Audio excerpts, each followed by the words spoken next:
നമസ്കാരം. നമുക്ക് അടുത്ത സെഷനിലേക്ക് കിടക്കാം. നമ്മൾ പഠിക്കാൻ പോകുന്ന സെഷൻ എന്താണെന്ന് ഐഡിയ ഉണ്ടല്ലോ. എന്താണ് അമെൻമെൻറ്റ് എന്നുള്ളതാണ്. എന്താണ് ഈ അമെൻമെൻറ്റ് എന്നറിയാമോ? ഭേദഗതി. നമ്മൾ ചെയ്തു വെച്ചൊരു കാര്യം, ആ കാര്യത്തിന് എന്തെങ്കിലുമൊക്കെ ഒരു പോരായ്മകൾ സംഭവിച്ചെന്ന് കണക്കാക്കുക.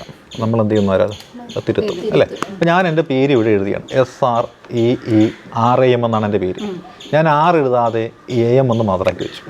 അപ്പോൾ ശ്രീയം എന്നായി പോയില്ലേ? അപ്പോൾ എന്ത് തെറ്റ് സംഭവിച്ചു? അപ്പോൾ ഞാൻ എന്ത് ചെയ്തു? ഇത് മായ്ച്ച് എന്നിട്ട് എന്ത് ചെയ്യണം? RAM എന്ന് കൂട്ടിച്ചേർത്തു. അപ്പോൾ ഒരു പേര് എഴുതിയപ്പോൾ അതിൽ മിസ്റ്റേക്ക് സംഭവിച്ചു, ഞാനതിൽ മാറ്റം വരുത്തി. നമ്മൾ ആധാറിൽ നമ്മൾ കൊടുക്കാറുണ്ട്. ആധാർ നമ്മൾ കുറച്ച് കഴിയാൻ നേരം നമ്മുടെ ഇനിഷ്യൽ ആധാറിൽ. അപ്പോൾ നമ്മൾ എന്നിട്ട് ഇനിഷ്യൽ കൊണ്ട് കൊടുക്കാനായിട്ട് ആധാർ തിരുത്തേണ്ടി വന്നിട്ടില്ല പല ആൾക്കാരും. അത് തന്നെയാണ് ഭേദഗതി. നമ്മുടെ ഭരണഘടനയിൽ വരുത്തുന്ന തിരുത്തലിനെയാണ് നമ്മൾ ഭേദഗതി എന്ന് പറയുന്നത്. അപ്പോൾ ഈ ഭരണഘടനയിൽ തിരുത്തൽ വരുത്താനായിട്ട് ആർക്കാ പറ്റണത്? നമുക്ക് പറ്റുമോ? നമുക്ക് പറ്റില്ല. ഈ ഭരണഘടന എഴുതി തയ്യാറാക്കിയത് ഭരണഘടനാ വിശാരദന്മാരായിട്ടുള്ള ഡോക്ടർ BR അംബേദ്കറിനെ പോലുള്ള ഒരുപാട് ആളുകൾ ചേർന്നിട്ടാണ്. അപ്പോൾ അത്രയേറെ മഹാന്മാർ എഴുതി എത്ര വർഷം കൊണ്ട്? 2 വർഷവും 11 മാസവും 18 ദിവസവും കൂടി ചേർന്ന് 18 ദിവസമുണ്ട്. 18 ദിവസം കൊണ്ടാണ് അവർ അത്രയും ഡിസ്കസ് ചെയ്തിട്ടാണ് അങ്ങനത്തെ ഒരു ഭരണഘടന 395 ആർട്ടിക്കിൾസ് അല്ലേ, 8 പട്ടികകൾ 22 ഭാഗങ്ങളൊക്കെ ഇട്ട് അവരന്ന് എഴുതി ചേർത്തതാണ്. അതിന് പിന്നീട് കാലാനുസൃതമായിട്ട് മാറ്റങ്ങൾ വന്നു കഴിഞ്ഞപ്പോൾ ഇപ്പോൾ ഒരുപാട് ആർട്ടിക്കിൾ കൂടി. പക്ഷേ 396 എന്ന് പറഞ്ഞൊരു ആർട്ടിക്കിൾ ഇതുവരെ വന്നിട്ടില്ല. 395 ആർട്ടിക്കിൾ തന്നെയുള്ളൂ. പക്ഷേ അനുബന്ധ ആർട്ടിക്കിൾ ABC എന്നൊക്കെ പറഞ്ഞ് നോക്കുകയാണെങ്കിൽ 487 മുകളിൽ ആർട്ടിക്കിൾ ഇപ്പോൾ വന്നിട്ടുണ്ട്. അതേപോലെ പാർട്ട് 23 എന്ന് പറഞ്ഞൊരു പാർട്ട് ഇന്നുവരെ വന്നിട്ടില്ല. അതുകൊണ്ട് പാർട്ട് 22 തന്നെയാണ്. പക്ഷേ 4A എന്നും പറഞ്ഞ് വന്നിട്ടുണ്ട്, 9A എന്നും പറഞ്ഞ്, 9B എന്നും പറഞ്ഞ് വന്നിട്ടുണ്ട് ഇല്ലേ? അപ്പം A എന്നും B എന്നൊക്കെ പറഞ്ഞ് ആർട്ടിക്കിൾ ആർട്ടിക്കിളല്ല പാർട്ട് വന്നിട്ടുണ്ട്. പക്ഷേ പട്ടികകൾ 8 ഉണ്ടായിരുന്നുള്ളൂ. ഇപ്പോൾ എത്രയുണ്ട്? 12 പട്ടികകളുണ്ട്. അപ്പോൾ പട്ടികകളുടെ എണ്ണത്തിൽ മാത്രമേ വർധനവ് കൃത്യമായിട്ട് വന്നിട്ടുള്ളൂ. അപ്പോൾ ഇങ്ങനെ മാറ്റം വന്നത് എങ്ങനെ എന്ന് ചോദിച്ചാൽ, പാർലമെൻറ്റ് കാലാകാലങ്ങളിൽ കൂടിയിട്ട് അല്ല, പാർലമെൻറ്റിൻ്റെ ഇരുസഭകളുണ്ടല്ലോ, രാജ്യസഭയുണ്ട്, ലോക്സഭയുണ്ട്. ഇവരെന്ത് ചെയ്യുന്നു? ഈ നിയമം ചർച്ച ചെയ്യും. ചർച്ച ചെയ്തിട്ട് ഭരണഘടനയിൽ പുതിയതായിട്ട് ഉൾപ്പെടുത്തേണ്ടതാണെങ്കിൽ പാർലമെൻറ്റിൻ്റെ അംഗീകാരത്തോടു കൂടിയിട്ട് അതങ്ങോട്ട് ഉൾപ്പെടുത്തും. അങ്ങനെയാണ് കോൺസ്റ്റിറ്റ്യൂഷണൽ അമെൻമെൻറ്റ് ബില്ലെന്നൊക്കെ ആയിട്ട് നമ്മൾ പഠിച്ചിട്ടില്ല. ഭരണഘടനാ ഭേദഗതി ബില്ലെന്നൊക്കെ പറയുന്നത്. നമ്മുടെ ജമ്മു കാശ്മീരിൻ്റെ ആ ഒരു പദവി ഉണ്ടല്ലോ, ആർട്ടിക്കിൾ 370. ആ 370 എന്ന് പറയുന്നത് പാർലമെൻറ്റ് കൂടി ചേർന്നിട്ട് മാറ്റം വരുത്തിയതല്ല, ഭരണഘടനയിൽ മാറ്റം വരും. അതേപോലെ ഒരുപാട് മാറ്റങ്ങളൊക്കെ വരുത്തുന്നു. അതിനെയാണ് നമ്മൾ അമെൻമെൻറ്റുകളെന്ന് പറയുന്നത്. 2019 ആ ഒരു അമെൻമെൻറ്റ് നടത്തപ്പെട്ടത്. അപ്പോൾ അങ്ങനെ ഒരുപാട് അമെൻമെൻറ്റുകൾ നടന്നിട്ടുണ്ട് നാളിതുവരെ. അത്തരത്തിലുള്ള ഈ അമെൻമെൻറ്റുകൾ ഏതെല്ലാം പ്രധാനപ്പെട്ടത് പഠിക്കണമെന്നാണ് നമ്മൾ നോക്കേണ്ടത്. നമ്മൾ 99ാമത്തെ ഭരണഘടനാ ഭേദഗതി തൊട്ട് തുടർന്ന് അങ്ങോട്ടുള്ള അമെൻമെൻറ്റുകളെല്ലാം പല തവണയായിട്ട് വീഡിയോ ചെറിയ രീതിയിൽ ചെയ്ത് വെച്ചിട്ടുണ്ട്. ഇതിപ്പോൾ നമ്മൾ ചെയ്യാൻ പോകുന്നത് ആദ്യത്തെ ഭരണഘടനാ ഭേദഗതി മുതൽ ഈ 99ാമത്തെ ഭരണഘടനാ ഭേദഗതി വരെയുള്ള സുപ്രധാനമായിട്ടുള്ള ചില ഭേദഗതികൾ ഒരു ക്ലാസ്സിൽ അങ്ങോട്ട് പറഞ്ഞു തീർക്കുകയാണ്. ഈ ക്ലാസ് എന്തിനു വേണ്ടിയിട്ടാണെന്ന് അറിയാമല്ലോ. നമ്മൾ ലാസ്റ്റ് ഗ്രേഡ് പരീക്ഷ മുതൽ കേരള അഡ്മിനിസ്ട്രേറ്റീവ് സർവീസ് പരീക്ഷ വരെ നോക്കുന്ന ആൾക്കാരുണ്ട്. അപ്പോൾ നിങ്ങൾക്ക് തോന്നുന്നു ലാസ്റ്റ് ഗ്രേഡ് 7ാം ക്ലാസ് യോഗ്യതയല്ലേ എന്ന്. പക്ഷേ ഡിഗ്രിക്കാർക്ക് യോഗ്യതയുള്ള ലാസ്റ്റ് ഗ്രേഡ് ഉണ്ടല്ലോ, സെക്രട്ടേറിയറ്റ് OA എന്ന് പറയുന്നതില്ലേ. അപ്പോൾ അതേപോലെ തന്നെ KAS അവർക്ക് എഴുതാൻ പറ്റും. അപ്പോൾ LGS മുതൽ KAS വരെയുള്ള പരീക്ഷകൾക്ക് ചില പ്രത്യേക മേഖലകളിൽ നിന്ന് ആഴത്തിൽ ചോദ്യം വരും. നമ്മൾ സാധാരണ ഒരു സ്കൂൾ ടെക്സ്റ്റ് എടുത്ത് പഠിക്കാൻ പോയി കഴിഞ്ഞാൽ അതിൽ ഈ പറയുന്ന ഭരണഘടനാ ഭേദഗതി നിന്ന് ഒരു സ്കൂൾ ടെക്സ്റ്റിലും കൊടുത്തിട്ടുണ്ടോ? കൊടുത്തിട്ടില്ല. Fundamental rights, fundamental duties, direct principle of state policy, school ടെക്സ്റ്റിലൊന്നും നമ്മൾ കാണുന്ന PSCയുടെ ചോദ്യങ്ങളൊന്നും തന്നെ സ്കൂൾ ടെക്സ്റ്റിലില്ല. പിന്നെ സ്കൂൾ ടെക്സ്റ്റ് പഠിക്കണം, NCERT പഠിക്കണം എന്നൊക്കെ ആരെങ്കിലുമൊക്കെ പറഞ്ഞു കഴിഞ്ഞാൽ നമുക്കത് ചുമ്മാ വെച്ച് വായിച്ച് നോക്കാമെന്നേ ഉള്ളൂ. അപ്പോൾ അത് ആഴത്തിൽ പഠിക്കണമെന്നുണ്ടെങ്കിൽ, കൃത്യമായ രീതിയിൽ പഠിക്കണമെന്നുണ്ടെങ്കിൽ നമുക്ക് എന്ത് പഠിച്ചേ പറ്റുള്ളൂ? അമെൻമെൻറ്റ് അല്ല, ഇന്ത്യൻ പോളിറ്റി എന്ന് പറഞ്ഞൊരു ബുക്കുണ്ട്. ലക്ഷ്മികാന്തിൻ്റെ ബുക്കാണ്. അല്ല, സുചിത്രയുടെ കയ്യിരിക്കുന്ന ബുക്ക് ഏതാണെന്ന് നോക്കി. ഏത് ബുക്കാണ്? ലക്ഷ്മികാന്തിൻ്റെ ഏത് ബുക്കാണ്? ഇന്ത്യൻ പോളിറ്റി എന്ന് പറഞ്ഞാൽ ആ ബുക്കാണ്. ഈ ബുക്കാണ് നമ്മൾ ഭരണഘടന പഠിക്കുന്ന ആൾക്കാരുടെ ബൈബിൾ എന്ന് പറയുന്നത്. വേറെ ബുക്കുണ്ട്, ഇന്ത്യൻ ഭരണഘടന യഥാർത്ഥ ബൈബിൾ. അതിനെ വ്യാഖ്യാനിച്ചുകൊണ്ട് നമ്മുടെ ലക്ഷ്മികാന്ത് എഴുതി. അതേപോലെ DD ബസു എന്ന് പറഞ്ഞ് വേറെ എഴുതി. ഇവർ രണ്ടുപേരുടെയും ബുക്കുകളാണ് ആധികാരികമായിട്ടുള്ള ബുക്കുകൾ. അപ്പോൾ ഇതിനെ ബേസ് ചെയ്ത് പഠിച്ചു കഴിഞ്ഞാൽ ഭരണഘടനയിൽ നിന്ന് എവിടെ നിന്ന് ചോദിച്ചു കഴിഞ്ഞാൽ നമുക്ക് ആ മാർക്ക് കൃത്യമായിട്ട് കിട്ടും. പ്രത്യേകിച്ച് LSD ആണെന്നുണ്ടെങ്കിൽ 15 മാർക്കാണ് കോൺസ്റ്റിറ്റ്യൂഷനിൽ നിന്ന് പറഞ്ഞിരിക്കുന്നത്. 15 കിട്ടും നന്നായിട്ട് പഠിച്ചു കഴിഞ്ഞാൽ. അപ്പോൾ നമ്മൾ ആദ്യം നോക്കുന്ന ഏതാണ്? അമെൻമെൻറ്റ് എന്ന് പറഞ്ഞൊരു മേഖലയാണ്. അപ്പോൾ നമ്മുടെ കോഴ്സ് ഇതാണ്. ഏതാണ്? LSDയുടെ കോഴ്സാണ്. നമ്മൾ ജനുവരി 15 ആരംഭിക്കുന്നത് അല്ലേ. 250 മണിക്കൂർ ക്ലാസ് എന്ന് പറയുന്നത് വീഡിയോ, ഓഡിയോ, ലൈവ് റെക്കോർഡ് ക്ലാസ്സുകളുണ്ട്. പിന്നെ 150 മണിക്കൂറോളം റിവിഷൻ. അത് ഞങ്ങളും കൂടി ചെയ്യേണ്ടതാണ്. നമ്മുടെ കോഴ്സിൻ്റെ ഒരു നിശ്ചിത ഫീസ് നമ്മൾ വെച്ചിട്ടുണ്ട്. 1000 രൂപ മാത്രമാണ് കോഴ്സിൻ്റെ ഫീസ്. LDCക്ക് പഠിക്കുന്നവർക്കും LGSന് പഠിക്കുന്നവർക്കും LSDക്ക് പഠിക്കുന്നവർക്കും ആർക്ക് വേണമെങ്കിലും പ്രയോജനം ചെയ്യുന്ന കോഴ്സാണ്. താല്പര്യം ഉണ്ടെന്നുണ്ടെങ്കിൽ അതായത് ജനുവരി 15 മുമ്പായിട്ട് കാണുന്ന നമ്പറിലേക്ക് ഒന്ന് കോൺടാക്ട് ചെയ്താൽ മതി. 9846183166 എന്ന നമ്പറിലേക്ക് കോൺടാക്ട് ചെയ്ത് കഴിഞ്ഞാൽ നമുക്ക് ഈ ക്ലാസ്സിൽ ജോയിൻ ചെയ്യാനായിട്ട് സാധിക്കുന്നതാണ്. അപ്പോൾ അമെൻമെൻറ്റ് നമ്മൾ നോക്കുമ്പോൾ എന്താണ് പറഞ്ഞ കാര്യം മാറ്റം വരുത്തുക എന്നത്. ഇത് കാണിച്ച് ശ്രീറാമൻ എഴുതിയ പേര് ഞാനിപ്പം വായിച്ചു. ഇതെന്താണ്? ഒരു അമെൻമെൻറ്റാണ് അല്ലേ? അതൊരു അമെൻമെൻറ്റാണ്. അപ്പോൾ നമ്മൾ ഒന്നാമത്തെ അമെൻമെൻറ്റാണ് ആദ്യം പഠിക്കേണ്ടത്. ഈ ഒന്നാമത്തെ അമെൻമെൻറ്റ് വരാൻ കാര്യം എന്താണെന്നറിയാം? ഒന്നാമത്തെ അമെൻമെൻറ്റ് വരാൻ കാര്യം ഒരു സംഭവം നിലവിൽ വന്നു. നമ്മുടെ ഭരണഘടന നിലവിൽ വന്ന് അത് വെച്ചിട്ട് നമ്മുടെ ഭരണകർത്താക്കൾ അവരുടെ ഭരണം തുടങ്ങിക്കഴിഞ്ഞപ്പോഴാണ് അവർക്ക് ബോധ്യപ്പെട്ടത് കുറച്ച് പോരായ്മകളുണ്ട്. പോരായ്മ വന്നാൽ എന്ത് ചെയ്യണം? അപ്പോൾ മാറ്റം വരുത്തണം. അങ്ങനെ അവർ തീരുമാനിച്ചു, മാറ്റം വരുത്തിയേക്കാൻ തീരുമാനിച്ചു. അങ്ങനെ ഭരണഘടന വന്നതിന് ശേഷമുള്ള ആദ്യത്തെ ഭേദഗതി എന്ന് പറയുന്നത് ഏതാണ്? 1951 നടന്നത്. അല്ല, 1951 ഏത് ഭരണഘടനാ ഭേദഗതി നടന്നത്? ഫസ്റ്റ് കോൺസ്റ്റിറ്റ്യൂഷണൽ അമെൻമെൻറ്റ് നടന്നത്. അതെന്താണ്, എങ്ങനെയാണ് നമ്മൾ കൃത്യമായിട്ടൊന്ന് മനസ്സിലാക്കിയാൽ കൊള്ളാം. അത് ഏറ്റവും പ്രധാനമായിട്ട് വരുന്നത് ഒരുപാട് കാര്യങ്ങൾ പറയുന്നുണ്ട്. പക്ഷേ കാതലായ കാര്യം മാത്രം നമ്മൾ പഠിച്ചാൽ മതി. ആ കാതലായ കാര്യം എന്താണെന്നറിയാവോ? നമ്മുടെ നാട്ടിൽ ഇന്ത്യക്ക് ഒരുപാട് സംസ്ഥാനങ്ങളുണ്ട്. അന്ന് അത് നമ്മൾ നോക്കിയാൽ 1956 സംസ്ഥാനങ്ങൾ വരുന്നത് എന്നുണ്ടെങ്കിലും ഈ പ്രദേശങ്ങൾ കുറേയുണ്ട്. യുണൈറ്റഡ് പ്രൊവിൻസ് എന്ന് പറഞ്ഞാൽ UP പ്രൊവിൻസുകളാണുള്ളത് അല്ലേ? അങ്ങനെയുള്ള കുറേ പ്രദേശങ്ങളൊക്കെ ഉണ്ട്. അപ്പോൾ ഓരോ പ്രദേശത്തും പല പല നിയമങ്ങളാണ്. പ്രത്യേകിച്ച് കൈവശം വയ്ക്കാവുന്ന ഭൂമിയുടെ കാര്യത്തിലൊക്കെ ഒരുപാട് പരിധി ഉണ്ടായിരുന്നു. രാജസ്ഥാനും ജമ്മു കാശ്മീരും പോലുള്ള പ്രദേശങ്ങളിൽ ജനവാസം കുറവാണ്, ഭൂമി കൂടുതലാണ്. എന്നാൽ കേരളം പോലുള്ള സംസ്ഥാനങ്ങളിലും ജനസാന്ദ്രത വളരെ കൂടുതലാണ്. അതുകൊണ്ട് കൈവശം വയ്ക്കാൻ പറ്റുന്ന ഭൂമിയുടെ പരിധി എന്ന് പറയുന്നത് അത്രയും കിട്ടത്തില്ല. അപ്പോൾ കാശ്മീരിലുള്ള ഒരാൾ 1000 ഏക്കർ കൈവശം വയ്ക്കുന്നു, എനിക്ക് 1000 ഏക്കർ കൈവശം വെക്കണമെന്ന് പറഞ്ഞ് കാശുള്ള ഒരാൾ വന്നു കഴിഞ്ഞാൽ കൊടുക്കാൻ പറ്റുമോ? ഇല്ല. അപ്പോൾ നമ്മുടെ ഇന്ത്യയിലെ പല സംസ്ഥാനങ്ങളിൽ ഭൂമി കൈവശം വയ്ക്കുന്ന പരിധി എന്ന് പറയുന്നത് വ്യത്യാസപ്പെട്ടിരിക്കും. അപ്പോൾ ഭൂമി കൈവശം വയ്ക്കുന്ന പരിധിയുമായി ബന്ധപ്പെട്ടിട്ടുള്ള നിയമങ്ങളെയൊക്കെയാണ് നമ്മൾ ഭൂപരിഷ്കരണ നിയമങ്ങളെന്നൊക്കെ വിളിക്കുന്നത്. അപ്പോൾ അത്തരത്തിൽ ഭൂപരിഷ്കരണം വെച്ചാൽ ലാൻഡ് റിഫോംസ് എന്നാണ് പറയുന്നത്. അപ്പോൾ ഭൂപരിഷ്കരണവുമായി ബന്ധപ്പെട്ടുകൊണ്ട് ഒരു ഏകീകരണ സ്വഭാവം കൈവരിപ്പിക്കേണ്ടത് അത്യാവശ്യമാണ് എന്ന് എല്ലാവരും പറഞ്ഞപ്പോൾ പറഞ്ഞു കാര്യം കേരളത്തിൽ 10 സെൻറ്റ് ഭൂമിയെ കൈവശം വയ്ക്കുകയാണെന്ന് കാശ്മീരിൽ 10 സെൻറ്റ് വെക്കാൻ പറ്റില്ല. അതുകൊണ്ട് ഈ ഭൂപരിഷ്കരണവും മറ്റു കാര്യങ്ങളും സംസ്ഥാനങ്ങളുടെ ഇഷ്ടത്തിന് വിട്ടുകൊടുത്തുകൊണ്ടുള്ള കുറച്ച് കാര്യങ്ങളൊക്കെയാണ് അവിടെ നടന്നത്. അതായത് ഓരോ സംസ്ഥാനത്തെയും ഭൂപരിഷ്കരണ നിയമങ്ങൾ നമ്മൾ വ്യത്യസ്തപ്പെട്ടുകൊണ്ടിരിക്കും. അപ്പോൾ അവിടെ അങ്ങനെയാണ് എനിക്കും അതുപോലെ വേണമെന്ന് പറയുന്നത്. നമ്മൾ അതുമായി ബന്ധപ്പെട്ടുകൊണ്ട് നിയമപ്രശ്നങ്ങൾ ഉന്നയിച്ച് കോടതിയിൽ പോയി കഴിഞ്ഞാൽ സംഭവിക്കുന്ന കാര്യം എന്തായിരിക്കും? കോടതിയുടെ വിലപ്പെട്ട സമയം നഷ്ടപ്പെടും. അതുകൊണ്ട് ഇമാതിരി അലവലാതി കേസുമായിട്ട് കോടതിയെ ആരും സമീപിക്കാൻ പാടില്ല എന്നൊക്കെ പറഞ്ഞുകൊണ്ടുള്ള ഒരു മാറ്റമൊക്കെ ഇവിടെ കൊണ്ടുവരാൻ വേണ്ടിയിട്ട് കൊണ്ടുവന്നതാണ് ഈ 1951. അതായത് എന്തുമായി ബന്ധപ്പെട്ട് വന്നു എന്ന് ചോദിച്ചാൽ ലാൻഡ് റിഫോമുമായി ബന്ധപ്പെട്ടുകൊണ്ട് വന്നു അല്ലേ? അപ്പോൾ ലാൻഡ് റിഫോമുമായി ബന്ധപ്പെട്ടുകൊണ്ട് വന്നതാണ് ഇത്. ഇതുമൂലം എന്ത് പഠിച്ചതെന്നറിയാവോ? ഒരു പുതിയ പട്ടിക ക്രിയേറ്റ് ചെയ്തു. നമ്മൾ ഭരണഘടന നിലവിൽ വരുമ്പോഴുള്ള പട്ടികയുടെ എണ്ണത്ര പറഞ്ഞത്? 8 പട്ടിക എന്നല്ലേ പറഞ്ഞത്. അതിന് പുറമെ ഒരു പട്ടിക കൂടി വന്നു. ആ പട്ടിക ഏതാണ്? 9ാമത്തെ പട്ടിക എന്ന് പറയും. 9th ഷെഡ്യൂൾ എന്നാണ് പറയുന്നത്. ഈ 9th ഷെഡ്യൂളിനെ കോമൺ ആയിട്ട് വിളിക്കുന്നൊരു പേരുണ്ടെന്നറിയാവോ? പാൻഡോരാസ് ബോക്സ് എന്ന് വിളിക്കാറുണ്ട്. കേട്ടിട്ടുണ്ട് പാൻഡോരാസ് ബോക്സ്? പാൻഡോര എന്ന് പറഞ്ഞു കഴിഞ്ഞാൽ ഒരു ഗ്രീക്ക് മിത്താണ്. അതൊരു മനുഷ്യ സ്ത്രീയാണ് പാൻഡോര എന്ന് പറയുന്നത്. അവർ കല്യാണം കഴിച്ചത് ഏതോ ഒരു ഗ്രീക്ക് പുരാണത്തിലുള്ള ദേവൻ്റെ മകനെയാണ്. മനുഷ്യ സ്ത്രീ ഒരു ദേവൻ കല്യാണം കഴിക്കുന്നത് പൊതുവേ അവർക്കൊന്നും താല്പര്യമില്ലായിരുന്നു. എന്നാൽ ഇത് അധികാലം പോയില്ലെന്ന് അവർക്കറിയാം. അതുകൊണ്ട് അവരെന്ത് ചെയ്തു? ഒരു സമ്മാനമൊക്കെ കൊടുത്തു വിട്ടു. ദേവന്മാരെല്ലാം കണ്ടുമെടുത്ത ആൾക്കാരാണ്. ഇതൊരു മനുഷ്യ സ്ത്രീയല്ലേ. ഒരു പൊതി കൊടുത്തിട്ട് പറഞ്ഞു ഇത് തുറന്നു നോക്കല്ലേ എന്ന് പറഞ്ഞു. തുറന്ന് നോക്കരുതെന്ന് പറഞ്ഞു കഴിഞ്ഞാൽ എന്തായിരിക്കും ആഗ്രഹം? തുറന്ന് നോക്കാനായിരിക്കും. അതങ്ങനെ സമ്മാനം കിട്ടി തുറന്നു നോക്കാൻ നേരത്ത് ഹസ്ബൻഡ് സമ്മതിക്കില്ല. അങ്ങനെ ഹസ്ബൻഡ് ഇല്ലാത്ത സമയത്ത് ഈ പെട്ടി തുറന്നപ്പോൾ എന്താണ്? അതിനകത്ത് കുറച്ച് സാധനങ്ങൾ പുറത്തേക്ക് ചാടി. അസൂയ, കുശുമ്പ്, തിന്മ അങ്ങനെയുള്ള കുറേ സാധനങ്ങളൊക്കെയാണ്. അങ്ങനെ ഈ പുറത്ത് ചാടിയ സാധനത്തിന് പിടിച്ചകത്തിടാനായിട്ട് വലിയ പാടാണ്. അതുകൊണ്ടാണ് ഇതിനെ പാൻഡോരാസ് ബോക്സ് എന്നുള്ളത്. അതായത് ഈ പെട്ടിക്കകത്തുനിന്ന് പുറത്ത് വന്ന പിന്നെ മൊത്തം വിവാദം ഉണ്ടാക്കുന്ന സാധനങ്ങളാണ്. അതുകൊണ്ട് ഈ പറയുന്ന 9th ഷെഡ്യൂൾ എന്ന് പറയുന്നത് ഇന്ത്യയിൽ കോളിളക്കം സൃഷ്ടിക്കുന്ന, വിവാദങ്ങൾ സൃഷ്ടിക്കുന്ന കുറച്ചധികം തീരുമാനങ്ങൾ പിടിച്ചെന്ത് ചെയ്തു? ഇതിനകത്തേക്ക് ഇടാൻ തീരുമാനിച്ചു. അങ്ങനെ 9ാമത് ഒരു പട്ടിക ക്രിയേറ്റ് ചെയ്തത് 9th ഷെഡ്യൂളാണ്. 9th ഷെഡ്യൂൾ ക്രിയേറ്റ് ചെയ്തിട്ട് പറഞ്ഞ് 9th ഷെഡ്യൂളിൽ ഇടുന്ന വിഷയങ്ങൾ കോടതിയുടെ മുൻപാകെ ഒരിക്കലും ചുമന്നുകൊണ്ട് വരരുത് എന്ന് പറഞ്ഞു. അങ്ങനെ കോടതിയുടെ മുൻപാകെ കൊണ്ടുവരരുത് എന്ന് പറഞ്ഞിട്ട് കൊണ്ടുവന്ന ഒരു ഷെഡ്യൂളാണ് 9ാമത്തെ പട്ടിക എന്ന് പറയുന്നത്. പക്ഷേ 2007 ഇതിനൊരു മാറ്റമുണ്ടായി. 2007 പറഞ്ഞ കാര്യം എന്ന് വെച്ചാൽ 9ാമത്തെ പട്ടികയിൽ ഉൾപ്പെട്ടിട്ടുള്ള കാര്യങ്ങളെക്കുറിച്ച് എന്ത് ചെയ്യും? കോടതിയുടെ മുൻപാകെ നമുക്ക് കൊണ്ടുചെല്ലാമെന്ന രീതിയിലാണ് പറഞ്ഞിരിക്കുന്നത്. അപ്പം 9th ഷെഡ്യൂൾ ക്രിയേറ്റ് ചെയ്തു എന്നുള്ളതാണ് ഈ 1951 ഭരണഘടനാ ഭേദഗതിയുമായി ബന്ധപ്പെട്ടിട്ടുള്ള പ്രത്യേകത എന്ന് പറയുന്നത്. അതുമാത്രമേ ഇവിടെ പഠിക്കേണ്ടുള്ളൂ. അതായത് 9ാമത്തെ ഒരു പട്ടിക വന്നു. 9ാമത്തെ പട്ടിക കോടതിയുടെ മുൻപാകെ ഇതര വിഷയങ്ങൾ കൊണ്ടുപോകാൻ പാടില്ലെന്നാണ് പറയുന്നത്. ഇതിന് മറ്റൊരു എക്സാമ്പിൾ കൂടിയുണ്ട്. അതായത് നമ്മുടെ തമിഴ്നാട്ടിൽ റിസർവേഷൻ എന്ന് പറയുന്നത് ഉണ്ട്. റിസർവേഷൻ 1992 വന്ന വിധി പ്രകാരമേ 50% കൂടാൻ പാടില്ലെന്ന് പറഞ്ഞു. റിസർവേഷൻ 50% കൂടാൻ പാടില്ലെന്ന് പറഞ്ഞു. പക്ഷേ തമിഴ്നാട്ടിൽ OBC എന്ന് പറഞ്ഞ വിഭാഗത്തിന് 69% റിസർവേഷൻ വന്നു. OBCക്ക് വന്ന 69% അനുവദനീയമാണോ? OBCക്ക് മാത്രം 69% റിസർവേഷൻ. എന്നിട്ട് എന്ത് ചെയ്തു? അത് അംഗീകരിച്ചിട്ട് അതിനെ പിടിച്ചെന്ത് ചെയ്തു? 9ാമത്തെ പട്ടികയിൽ കൊണ്ടുപോയിട്ടു.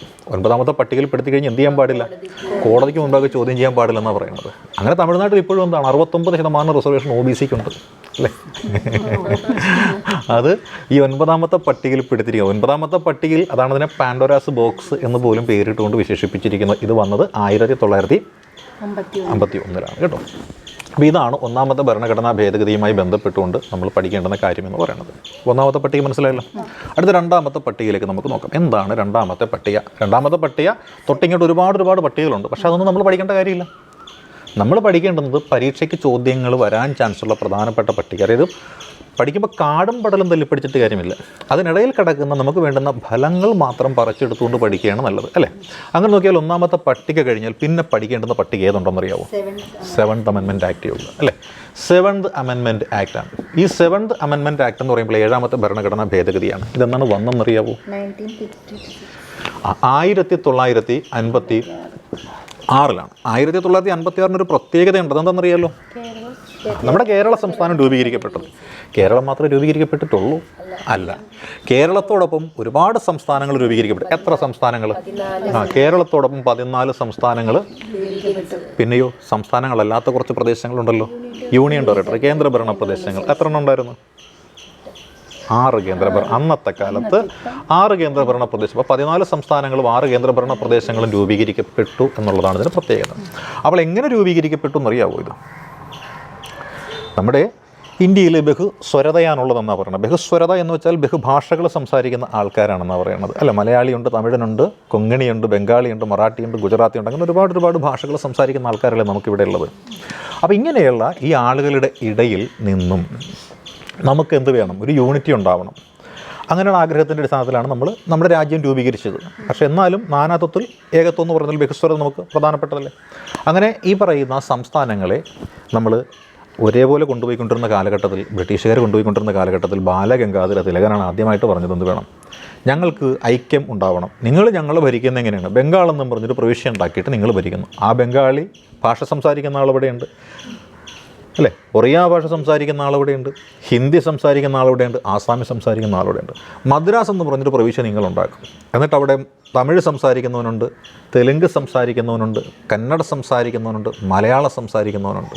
ബോംബെ എന്ന് പറഞ്ഞൊരു പ്രവിശ്യ നിങ്ങളിവിടെ ഉണ്ടാക്കും. ഗുജറാത്തി സംസാരിക്കുന്നവനും, മറാഠി സംസാരിക്കുന്നവനും, ഹിന്ദി സംസാരിക്കുന്നവനും, കന്നഡ സംസാരിക്കുന്നവനും ഒക്കെ അവിടെയുണ്ട്. അപ്പോൾ ഭാഷാപരമായിട്ടൊരു ഐക്യം ഞങ്ങൾക്ക് ഇല്ലാതെയാക്കാൻ വേണ്ടിയിട്ട് നിങ്ങൾ ഇങ്ങനെ ചെയ്യുന്നത്. അതിന് പകരം ഭാഷാടിസ്ഥാനത്തിൽ ഞങ്ങൾക്ക് സംസ്ഥാനം തരുമെന്ന് ആദ്യമായിട്ട് പറഞ്ഞ ബാലഗംഗാധര തിലകനാണ്. ആദ്യമായിട്ട് ഭാഷാ സംസ്ഥാനത്തിന് വേണ്ടി ഡിമാൻഡ് ചെയ്ത തിലകനാണ്. അത് പിന്നീട് ഇന്ത്യക്കാർ ഏറ്റെടുത്ത് അങ്ങനെ ഒരുപാട് സമരങ്ങളൊക്കെ ഇവിടെ നടന്നു. കാലം കുറേ കഴിഞ്ഞപ്പോൾ നമുക്ക് സ്വാതന്ത്ര്യം കിട്ടുന്നതുവരെ ഭാഷാപരമായ ഐക്യത്തിന് വേണ്ടിയിട്ട് ആൾക്കാരെല്ലാവരും നീങ്ങുക. പക്ഷേ സ്വാതന്ത്ര്യം കിട്ടിക്കഴിഞ്ഞപ്പോൾ എന്തായി? വെള്ളക്കാരൻ പോയി കൊള്ളക്കാരൻ വന്നു നമ്മൾ തമാശയ്ക്ക് പറയുമെങ്കിലും വെള്ളക്കാരൻ പോയെങ്കിലും അതേ നയം തന്നെ ഇവിടെ വന്നു. കാര്യം നമ്മുടെ സ്വതന്ത്ര ഇന്ത്യയിലെ ആദ്യത്തെ ഗവൺമെൻറ്റും നിശ്ചയിച്ചത് എന്താണ്? ഈ സംസ്ഥാനം ഭാഷാടിസ്ഥാനത്തിൽ കൊടുക്കാൻ നിന്ന് കഴിഞ്ഞാൽ 400-ലധികം ഭാഷകളെന്ന് ഇന്ത്യയിലുണ്ട് അല്ലേ? ആലപ്പുഴ ജില്ല അതുപോലുള്ള ജില്ലാ വലിപ്പത്തിലുള്ള പ്രദേശങ്ങൾക്ക് സംസ്ഥാന പദവി കൊടുക്കേണ്ടി വരും. അത് നല്ലതല്ല, ശരിയല്ല എന്ന് തിരിച്ചറിഞ്ഞിട്ട് അവരെന്ത് ചെയ്തു? അവർ പറഞ്ഞു സംസ്ഥാനങ്ങൾ നമുക്ക് രൂപീകരിക്കാം. അതെന്തിൻ്റെ അടിസ്ഥാനത്തിൽ? ഡെവലപ്മെൻറ്റിൻ്റെ അടിസ്ഥാനത്തിൽ, ജനസംഖ്യയുടെ അടിസ്ഥാനത്തിൽ, സെക്യൂരിറ്റിയുടെ അടിസ്ഥാനത്തിൽ മതിയെന്ന് പറഞ്ഞു. അപ്പോൾ തർക്കമുണ്ടായി. തർക്കം വന്നു കഴിഞ്ഞാൽ പരിഹരിക്കാൻ എന്ത് ചെയ്യും? കമ്മീഷൻ വയ്ക്കും. അങ്ങനെ ഒരു കമ്മീഷൻ വന്നു. കമ്മീഷൻ്റെ പേരായിരുന്നു ഏത്? DP ധർ എന്ന് പറഞ്ഞ DP ധർ കമ്മീഷൻ എന്ന് പറഞ്ഞൊരു കമ്മീഷൻ. DP ധർ എന്ന് പറഞ്ഞ ഒരു കമ്മീഷൻ വെച്ചു. DP ധർ വന്ന് നോക്കി അദ്ദേഹത്തിന് കാര്യം മനസ്സിലായി. നെഗറ്റീവ് ഉണ്ട്, പോസിറ്റീവ് ഉണ്ട്. അതുകൊണ്ട് നെഗറ്റീവും പോസിറ്റീവും അദ്ദേഹം എന്ത് ചെയ്തു? വ്യക്തമായിട്ട് അവിടെ പറഞ്ഞു. അപ്പോൾ നെഗറ്റീവും പോസിറ്റീവും പറഞ്ഞിട്ട് നിങ്ങളൊരു തീരുമാനം എടുക്കൂ എന്ന് പറഞ്ഞിട്ട് എന്ത് ചെയ്തു? കോൺഗ്രസിൻ്റെ കമ്മിറ്റിക്ക് വെച്ചു. 1948 കോൺഗ്രസിൻ്റെ ഈ കമ്മിറ്റി നടക്കണം. കമ്മിറ്റി നടന്ന സ്ഥലം എന്ന് പറയുന്നത് ജയ്പൂരാണ്.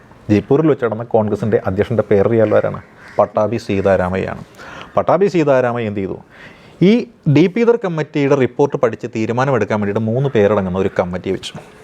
ജവഹർലാൽ നെഹ്റുവിനെ വെച്ചു, വല്ലഭായ് പട്ടേലിനെ വെച്ചു, പിന്നെ അദ്ദേഹം കൂടി. അതായത് ആരുടെ പേര്? പട്ടാഭി സീതാരാമയ്യം കൂടി ചേർന്നു. അപ്പോൾ ജവഹർലാൽ, വല്ലഭായ് പട്ടാഭി, ജെയും വിയും പിയും കൂടി ചേർന്നപ്പോൾ എന്തായി? JVP എന്ന് പറഞ്ഞൊരു കമ്മിറ്റിയായി. ഈ JVP കമ്മിറ്റി പഠിച്ചപ്പോൾ അവർക്ക് മനസ്സിലായി ഭാഷാടിസ്ഥാനത്തിൽ രൂപീകരിച്ച പലതും പല സൈസ് തിരിഞ്ഞു പോകത്തേയുള്ളൂ. അതുകൊണ്ട് എന്ത് ചെയ്യണം? തൽക്കാലം കൊടുക്കുന്ന ഡെവലപ്മെൻറ്റും സെക്യൂരിറ്റി മാത്രം മതി എന്ന് പറഞ്ഞുകൊണ്ട് ഭാഷാ സംസ്ഥാനങ്ങൾ അവരെന്ത് ചെയ്തു? നിരാകരിച്ചു. ഭാഷാ സംസ്ഥാനം നിരാകരിച്ചു. ആ സമയത്താണ് ഈ തിരഞ്ഞെടുപ്പുകൾ എന്ന് പറഞ്ഞ പ്രക്രിയ ഉണ്ടാകണം നമ്മുടെ ഇന്ത്യയിൽ. സ്വതന്ത്ര ഇന്ത്യയിൽ 1951-52 കാലഘട്ടത്തിലുള്ള തിരഞ്ഞെടുപ്പ്. അങ്ങനെ തിരഞ്ഞെടുക്കപ്പെട്ട് എം പിമാർ പാർലമെൻറ്റിൽ ചെന്നു. പാർലമെൻറ്റിൽ ചെന്ന് എം പിമാർ, പ്രത്യേകിച്ച് തെലുങ്ക് ഭാഷ സംസാരിക്കുന്ന മേഖലയിൽ നിന്നുള്ള ആൾക്കാർ എന്ത് ചെയ്തു? അവർക്ക് പ്രത്യേക സംസ്ഥാനം വേണമെന്നും പറഞ്ഞുകൊണ്ട് പാർലമെൻറ്റിൽ ബഹളം ആരംഭിച്ചു. ബഹളം ശമിപ്പിക്കാൻ വേണ്ടി നെഹ്റു പറഞ്ഞു, എന്താണ്, നമുക്കപ്പോൾ ആലോചിക്കാമെന്ന് പറഞ്ഞു. പക്ഷേ അന്ന് ആലോചന അദ്ദേഹം ഗൗരവമായിട്ട് നടത്തിയില്ല. അതിലൊരു നീരസപ്പെട്ടുകൊണ്ട് ഒരു വ്യക്തി എന്ത് ചെയ്തു? നിരാഹാരം ഇരുന്നു. 56 ദിവസത്തോളം അദ്ദേഹം നിരാഹാരം ഇരുന്നു. അത് കഴിയുമ്പോൾ മരിച്ചുപോയി. ആളുടെ പേര് അറിയാലോ, പോറ്റി ശ്രീരാമുലു എന്ന് പറഞ്ഞ ആളാണ് അങ്ങനെ നിരാഹാരം ഇരുന്ന് മരിച്ചുപോയത്. പോറ്റി ശ്രീരാമുലു നിരാഹാരം ഇരുന്ന് മരിച്ചു കഴിഞ്ഞപ്പോൾ അദ്ദേഹത്തിൻ്റെ മരണത്തിൻ്റെ ഉത്തരവാദിത്വം സർക്കാരിനാണെന്നും പറഞ്ഞുകൊണ്ട് ജനങ്ങൾ കലാപം ഉണ്ടാക്കി. ഈ കലാപത്തിൽ നിന്ന് രക്ഷപ്പെടാനായിട്ട് താൽക്കാലിക ആശ്വാസം എന്ന നിലയിൽ നെഹ്റു എന്ത് ചെയ്തു?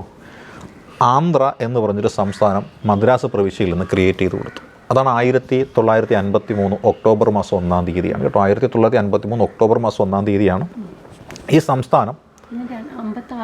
അതെ, 1953 ഒക്ടോബർ 1-നാണ് ആന്ധ്ര എന്ന സംസ്ഥാനം വരുന്നത്. അപ്പോൾ ആന്ധ്രയ്ക്ക് ഇത് കൊടുത്തല്ലോ.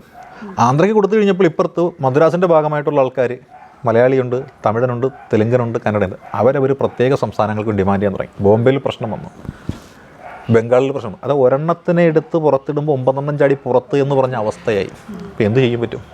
എല്ലാവരും തൃപ്തിപ്പെടുത്താൻ വേണ്ടി നെഹ്റു കണ്ണുപൂട്ടി പറഞ്ഞു, എന്ത് ചെയ്യാം, നമുക്കൊരു കമ്മീഷൻ വയ്ക്കാമെന്ന് പറഞ്ഞു. ആ കമ്മീഷനാണ് ഏത് കമ്മീഷൻ? ഫസൽ അലി കമ്മീഷൻ എന്ന് പറയും. ഫസൽ അലി എന്ന് പറയാൻ നേരത്ത് അദ്ദേഹം ഒരു വക്കീലാണ് അല്ലേ. അദ്ദേഹത്തിൻ്റെ കൂട്ടത്തിൽ വേറെ 2 പേരുണ്ടായിരുന്നു അല്ലേ. ഹൃദയനാഥ് കൻസ്രു എന്ന് പറഞ്ഞൊരാളുണ്ടായിരുന്നു. പിന്നെ നമ്മുടെ മലയാളിയായിട്ടുള്ള കാവാലം മാധവ് പണിക്കർ. നമ്മൾ അദ്ദേഹത്തെ വിളിക്കുന്ന പേരെന്താണ്? സർദാർ KM പണിക്കർ എന്നാണ് വിളിക്കുന്നത്. സർദാർ KM പണിക്കർ എന്ന് പറഞ്ഞാൽ അറിയുള്ളൂ. കാവാലം മാധവ് പണിക്കർ എന്ന് പറഞ്ഞാൽ അറിയത്തില്ല. നമ്മുടെ നാടകാചാര്യൻ നാരായണ പണിക്കരല്ലേ, അദ്ദേഹത്തിൻ്റെ അമ്മാവനോ മറ്റോ ആണ് ഈ കാവാലം മാധവ് പണിക്കർ. അപ്പോൾ അങ്ങനെയുള്ള ഈ കമ്മിറ്റി വന്നു. ഇവർ പഠനം നടത്തിയിട്ട് നെഹ്റുവിന് റിപ്പോർട്ട് കൊടുത്തു. ആ റിപ്പോർട്ടാണ് 1953 ഈ ഫസൽ അലി കമ്മീഷൻ വരുന്നത്. അവർ 1 വർഷം കഴിഞ്ഞപ്പോൾ റിപ്പോർട്ട് കൊടുത്തു. 55 പാർലമെൻറ്റ് റിപ്പോർട്ട് ചർച്ച ചെയ്ത് കഴിഞ്ഞിട്ട് എന്ത് ചെയ്തു? ഈ ഫസൽ അലിയും മറ്റും പറഞ്ഞ കാര്യം എന്ന് വെച്ചാൽ 16 സംസ്ഥാനം വേണമെന്നാണ് പറഞ്ഞത്. അത് 2 ചുരുക്കി എത്രയാക്കി? 14 സംസ്ഥാനങ്ങളും 6 കേന്ദ്രഭരണ പ്രദേശങ്ങളും ഞങ്ങൾ അനുവദിക്കുന്നു എന്ന് പറഞ്ഞുകൊണ്ട് പാർലമെൻറ്റ് ഒരു നിയമം പാസ്സാക്കി. ആ നിയമമാണ് 1956 നവംബർ മാസം 1-ാം തീയതി നിലവിൽ വന്നത്. അപ്പോൾ നവംബർ മാസം 1-ാം തീയതി ഇന്ത്യയിലെ 14 സംസ്ഥാനങ്ങൾ ഭാഷാടിസ്ഥാനത്തിൽ രൂപീകരിച്ചുകൊണ്ടുള്ള ഉത്തരവ് വന്നു. ആ ഉത്തരവിലാണ് ആന്ധ്ര എന്ന സംസ്ഥാനം 1953 ഒക്ടോബർ മാസം 1-ാം തീയതി വന്ന ആന്ധ്ര എന്ന സംസ്ഥാനം ആന്ധ്രാപ്രദേശ് എന്ന പേരിൽ മാറ്റപ്പെട്ടത്. 50 ഈ ആന്ധ്രാപ്രദേശിനെ എന്ത് ചെയ്തു? വീണ്ടും വിഭജിച്ചുകൊണ്ട് ആന്ധ്രാപ്രദേശ് റീ ഓർഗനൈസേഷൻ ബില്ല് എന്നും പറഞ്ഞുകൊണ്ട് 2014 ഒരു ബില്ല് പാസ്സാക്കി. അതിൻ്റെ അടിസ്ഥാനത്തിലാണ് ഏത് സംസ്ഥാനം വന്നത്? തെലങ്കാന സംസ്ഥാനം വന്നത് കേട്ടോ. അപ്പോൾ 7ാമത്തെ ഭരണഘടനാ ഭേദഗതി മനസ്സിലായല്ലോ. ഇതാണ് 7ാമത്തെ ഭരണഘടനാ ഭേദഗതി എന്ന് പറയുന്നത്. ഓക്കെ അല്ലേ? ഇനി അടുത്ത പഠിക്കേണ്ടുന്ന പ്രധാനപ്പെട്ട ഭേദഗതി ഏതായിരിക്കാം? 9th amendment. 9th അമെൻമെൻറ്റ് എന്താണ്? അതിനെപ്പറ്റി പറയുന്ന കാര്യങ്ങൾ 9th അമെൻമെൻറ്റിൽ ഏത് വർഷമാണ് 9th അമെൻമെൻറ്റ് വന്നിരിക്കുന്നത്? എന്താണ് ആ വിഷയത്തിൽ പറ്റി പറയുന്നത്? നിങ്ങൾ 9th എന്ന് പറഞ്ഞതുകൊണ്ട് ഞാൻ ചോദിച്ചതാണ്. അതായത് 9th അമെൻമെൻറ്റ് എന്ന് പറഞ്ഞൊരു അമെൻമെൻറ്റ് ഉണ്ട്. വളരെ സുപ്രധാനമായിട്ടുള്ള ഒരു അമെൻമെൻറ്റാണ്. അതായത് ഇന്ത്യൻ പാർലമെൻറ്റ് എടുക്കുന്ന ഏതൊരു തീരുമാനവും അത് അച്ചട്ടായിട്ട് നടപ്പിലാക്കണം എന്ന് പറയുന്ന ഒരു രീതിയിലേക്ക് വരികയും കോടതിക്ക് മേൽ, അതായത് ഫണ്ടമെൻ്റൽ റൈറ്റ് ഉൾപ്പെടെ ഏത് കാര്യങ്ങളിലും തീരുമാനമെടുക്കാനായിട്ട് നമ്മുടെ കോടതിയല്ല പാർലമെൻറ്റിന് സാധിക്കുമെന്ന് പറഞ്ഞ നിയമമൊക്കെ വരാനായിട്ട് കാരണമായത് ഇതാണ്. അതായത് നമ്മൾ കേട്ടിട്ടുണ്ടല്ലോ, ഇന്ത്യ എന്ന് പറഞ്ഞു കഴിഞ്ഞാൽ എന്താണ്? പരമാധികാരമുള്ളൊരു രാജ്യമാണെന്നല്ല നമ്മൾ കേട്ടിരിക്കുന്നത്. പരമാധികാരം എന്ന് വെച്ചാൽ എന്താണ്? നമ്മുടെ മുകളിൽ വേറൊരാളില്ല, എല്ലാ തീരുമാനങ്ങളും എടുക്കേണ്ടത് നമ്മളാണെന്ന് പറയുന്നത്. അപ്പോൾ അങ്ങനെ ഇരിക്കുന്നൊരു ഘട്ടത്തിൽ ഇന്ത്യയും പാകിസ്ഥാനും ആര് വിഭജിച്ചിട്ട് പോയതാണ്? ബ്രിട്ടീഷുകാർ വിഭജിച്ചിട്ട് പോയതല്ലേ ഇന്ത്യയും പാകിസ്ഥാനെയും. അപ്പോൾ 2 പേർക്കും വീതം വെച്ച് കൊടുത്തതല്ലേ? വേലി കെട്ടിയ ആളുടെ പേര് നമുക്കറിയാം, ആരായിരുന്നു? റാഡ്ക്ലിഫ് അല്ലേ? സുരേഷ് റാഡ്ക്ലിഫ് വേലി കെട്ടി തിരിച്ച് കൊടുത്തിട്ട് പോയതല്ലേ? കിഴക്കൻ പാകിസ്ഥാനെന്നും പടിഞ്ഞാറൻ പാകിസ്ഥാനും നടക്കുള്ളതിന് ഇന്ത്യ എന്നും പറഞ്ഞല്ലേ കൊടുത്തത്. എന്നാൽ 1958-59 ആയപ്പോഴേ നമ്മുടെ കൈവശം വരുന്നൊരു പ്രദേശം, ആ പ്രദേശത്തിൻ്റെ പേരാണ് അറിയാവോ?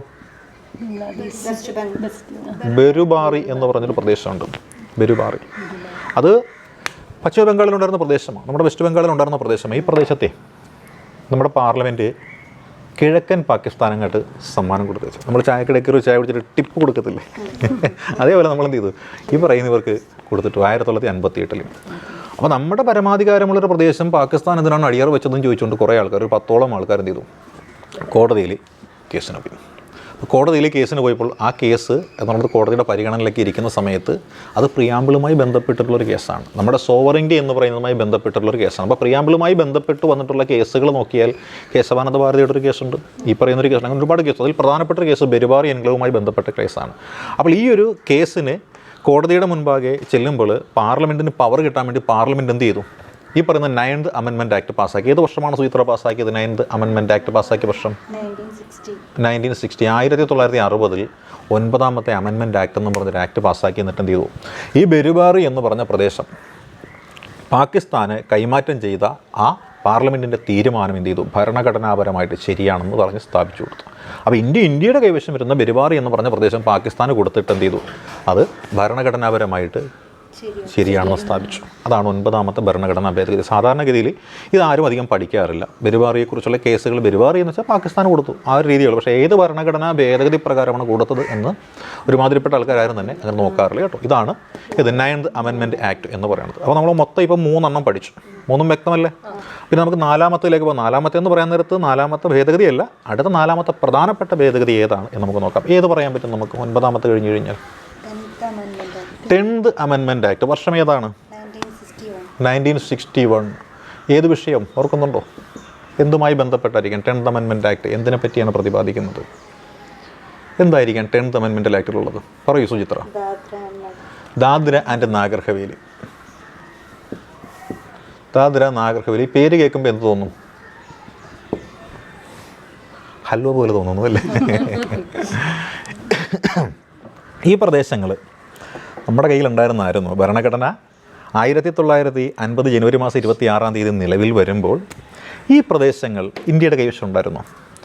1950 ജനുവരി 26 ഇന്ത്യൻ ഭരണഘടന നിലവിൽ വരുമ്പോൾ ബ്രിട്ടീഷുകാരൻ്റെ കൈവശത്തുനിന്ന് കിട്ടിയ ഇന്ത്യക്ക് മാത്രമേ ആ ഭരണഘടന ബാധകമായിരുന്നുള്ളൂ അല്ലേ?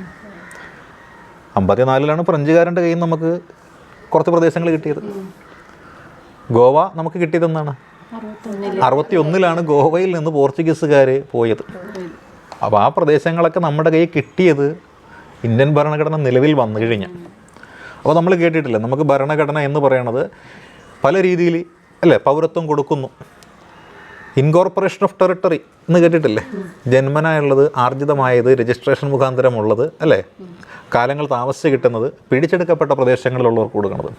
അപ്പോൾ ഈ പുതുച്ചേരിക്കാരനും അല്ല ഫ്രഞ്ച് കോളനി ആയിരുന്ന പുതുച്ചേരിയിലും പോർച്ചുഗീസ് കോളനി ആയിരുന്ന ദാദ്ര നാഗർ ഹവേലിയിലുള്ള ആളുകൾക്കൊക്കെ കിട്ടിയത് ഏതായിരിക്കും? അപ്പോൾ 5ാമത്തെ രീതിയിലുള്ള ബൈ ഇൻകോർപ്പറേഷൻ ഓഫ് ടെറിട്ടറി എന്നുള്ള പൗരത്വമാണ് അവർക്ക് കിട്ടുന്നത്. അപ്പോൾ ഈ ദാദ്രയും നാഗർ ഹവേലിയും ഏത് രാജ്യത്തിൻ്റെ കൈവശമായിരുന്നു എന്നറിയണം നമ്മൾ. ദാദ്ര നാഗർ ഹവേലി ഏത് വർഷമാണത്? എത്രാമത്തെ ഭേദഗതിയാണ് നമ്മൾ പറഞ്ഞത്? 10ാമത്തെ ഭരണഘടനാ ഭേദഗതി അല്ലേ? 10th അമെൻമെൻറ്റ് ആക്ട് 1961 നമ്മൾ പഠിക്കുന്നത്. 1961 നമ്മുടെ കൈവശം വന്നതാരാ?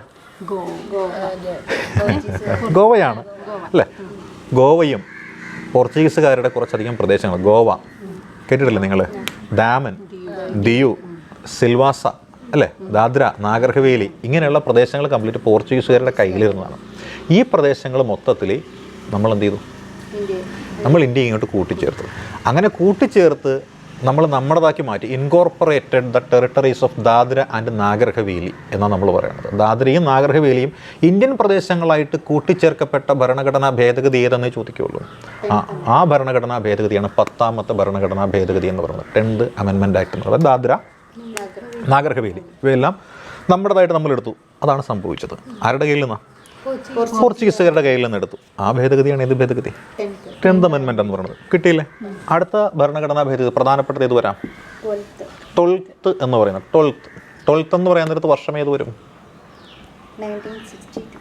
1962 12th അമെൻമെൻറ്റും വന്നിരിക്കുന്നത് അല്ലേ? 12th അമെൻമെൻറ്റും വന്നിരിക്കുന്നത് 1962 ഈ 12th അമെൻമെൻറ്റിൽ എന്താ പറയുന്നത്? എന്തായിരിക്കാം 12th അമെൻമെൻറ്റിൽ പറയുന്നത്? സുചിത്ര പറഞ്ഞു. സുചിത്രയാണല്ലോ ക്ലാസ്സിൽ ഏറ്റവും നന്നായിട്ട് പഠിക്കുന്നത്. അപ്പോൾ സുചിത്രയോട് ചോദിക്കാം. ആരെ ഇൻകോർപ്പറേറ്റ് ചെയ്തു? ഗോവ കേട്ടോ. നമ്മൾ നേരത്തെ പറഞ്ഞില്ലേ ഗോവ, ദാമൻ ദിയു. ഇപ്പോൾ ദാദ്ര നാഗർ ഹവേലിൻ്റെ കൂടെ പറഞ്ഞു. അപ്പോൾ ഗോവയും ദാമൻ ദിയു എല്ലാം കൂടിയിട്ട് നമ്മൾ എന്ത് ചെയ്തു? പിടിച്ചെടുത്ത് നമ്മൾ കൂട്ടിച്ചേർത്തു. ആരുടെ കൂടെ? ഇന്ത്യയുടെ കൂട്ടത്തിൽ കൂട്ടിച്ചേർത്തു. ഇന്ത്യയുടെ കൂട്ടത്തിൽ നമ്മൾ കൂട്ടിച്ചേർത്തപ്പോൾ ആര് സമ്മതിക്കണം? രേഖ സമ്മതിക്കണം. ഏത് രേഖ? സിനിമ എന്നിട്ട് രേഖയാണ്? അല്ല, നമ്മുടെ ഔദ്യോഗിക രേഖ, കോൺസ്റ്റിറ്റ്യൂഷൻ എന്ന് പറയുന്ന ഔദ്യോഗിക രേഖ സമ്മതിച്ചേ പറ്റുകയുള്ളൂ. അപ്പോൾ അങ്ങനെയുള്ള ആ ഔദ്യോഗിക രേഖ ഇല്ലാത്തത് കൊണ്ട് രേഖയിലാക്കാൻ വേണ്ടിയിട്ട് എന്ത് ചെയ്തു? നമ്മൾ നേരത്തെ പറഞ്ഞ പരിപാടി ഉണ്ടല്ലോ, മായ്ച്ചെഴുതുന്ന പരിപാടി, ഭേദഗതി. അങ്ങനൊരു ഭേദഗതി നടത്തി. ആ ഭേദഗതിയാണ് 12ാമത്തെ ഭരണഘടനാ ഭേദഗതി. ഏതാണ്? ഗോവ, അല്ല, ഗോവ, ദാമൻ ദിയു മുതലായ പ്രദേശങ്ങൾ, ഗോവയും ദാമൻ ദിയും കൂടിയിട്ട്. ഇപ്പോൾ ഗോവ, ദാമൻ ദിയു അല്ലേ, ഇതെല്ലാം കൂടിയിട്ട് കൂട്ടിച്ചേർത്തു. എന്നിട്ട് അതെന്ത് ചെയ്തു? ഇന്ത്യയുടെ അവിഭാജ്യ ഘടകമാണ് എന്ന് പ്രഖ്യാപിച്ചു. 10ാമത്തെ കൂട്ടിച്ചേർക്കലിൽ നമ്മൾ ചെയ്ത എന്താണ്? ദാദ്രയും നാഗർ ഹവേലിയും ഇന്ത്യയുടെ അവിഭാജ്യ ഘടകമാണെന്ന് പറഞ്ഞു. അതിന് പോർച്ചുഗീസുകാരുടേതല്ല, ഇന്ത്യയുടെ അവിഭാജ്യ ഘടകമാണെന്ന് പറഞ്ഞതാണ് 10ാമത്തെ ഭേദഗതി. 12ാമത്തെ ഭേദഗതിയിൽ എന്ത് ചെയ്തു? ഗോവയും ദാമൻ ദിയുവിനെ അങ്ങോട്ട് കൂട്ടിയെടുത്തു കേട്ടോ. അപ്പോൾ ഗോവക്കാരും ദാമൻ ദിയുക്കാരും എല്ലാം ഇന്ത്യക്കാരാണെന്ന് പറഞ്ഞു തുടങ്ങിയ വർഷം ഏതാണ്? അപ്പോൾ ഞാൻ വീണ്ടും ചോദിച്ചോട്ടെ, അങ്ങനെയാണെങ്കിൽ ഇന്ത്യക്ക് സ്വാതന്ത്ര്യം കിട്ടിയത് എന്നാണെന്ന് ഈ പറയുന്ന പോർച്ചുഗീസുകാരോടും, അല്ല പോർച്ചുഗീസല്ല, ഗോവക്കാരോടും ദാമൻ ദിയുക്കാരോടും ചോദിച്ചാൽ അവരെന്ത് പറയും? 1947 ഓഗസ്റ്റ് 15 പറയൂ? ഇല്ലൊരിക്കലും പറയില്ല അല്ലേ. അവർ 1961 അവർക്ക് പറയാൻ പറ്റുള്ളൂ. അപ്പോൾ അങ്ങനെ നോട്ടെ. ഓക്കെ, അപ്പോൾ 12ാമത്തെ ഭേദഗതി പഠിച്ചില്ല. ഇനി അടുത്ത ഭേദഗതി നമുക്ക് നോക്കാം. അടുത്ത ഭേദഗതി ഏതാണ്? 14th amendment act. ഇപ്പോൾ 14th അമെൻമെൻറ്റ് ആക്ട് എന്ന് പറയും. ഈ 14th അമെൻമെൻറ്റ് ആക്ട് നടന്ന വർഷം എന്താണ്? 62 തന്നെയാണ് അല്ലേ. 1962 തന്നെയാണ് 14th അമെൻമെൻറ്റ് ആക്ട്, 14ാമത്തെ ഭരണഘടനാ ഭേദഗതി നടന്ന വർഷം എന്ന് പറയുന്നത് 1962 തന്നെയാണ്. എന്തായിരുന്നു ഇതിൽ പ്രതിപാദിച്ച വിഷയം? ഇതും ഇൻകോർപ്പറേഷൻ തന്നെയാണ്. ഏത് പ്രദേശങ്ങൾ ഇൻകോർപ്പറേറ്റ് ചെയ്തതാണ്? പുതുച്ചേരി എന്ന് പറഞ്ഞ പ്രദേശം. പുതുച്ചേരി എന്ന് പറയാൻ നേരത്ത് അറിയാമല്ലേ. നമ്മളിപ്പോൾ പറയുന്ന പോണ്ടിച്ചേരി, വേറെ പ്രദേശങ്ങളുണ്ടല്ലോ, ഏതായിരുന്നു? കാരയ്ക്കൽ, യാനം, ചന്ദ്രനഗർ, മാഹി, 5 പ്രദേശങ്ങളുണ്ട്. ഇതിലൊരു പ്രദേശം മാത്രം നമ്മൾ കേട്ടിട്ടില്ല, ചന്ദ്രനഗർ അല്ലേ. പിന്നീട് ചന്ദ്രനഗറിനെ കുറിച്ച് കേട്ടില്ല, കാര്യം ചന്ദ്രനഗർ ബംഗാളിലാണ്. ബംഗാൾ സംസ്ഥാനത്തിൻ്റെ ഭാഗമായിട്ട് അവർ മാറി കേട്ടോ. പിന്നെ നോക്കിയാൽ ഏതാണ്? മാഹി കേരളത്തിനകത്താണ്. യാനം ആന്ധ്രയുടെ ഉള്ളിലാണ്. കാരയ്ക്കലും പോണ്ടിച്ചേരിയും മാത്രമേ ഇവിടെയുള്ളൂ, തമിഴ്നാടിൻ്റെ ഉള്ളിലുള്ളൂ. അതിനെ കോമൺ ആയിട്ട് അവരൊരു പേര് വിളിച്ചതാണ്, പുതുച്ചേരി എന്നൊരു പേര് വിളിച്ചു. അങ്ങനെ പുതുച്ചേരി എന്ന് പറഞ്ഞ പ്രദേശം ആരുടെ കയ്യിൽ നിന്ന് പിടിച്ചതാണ്?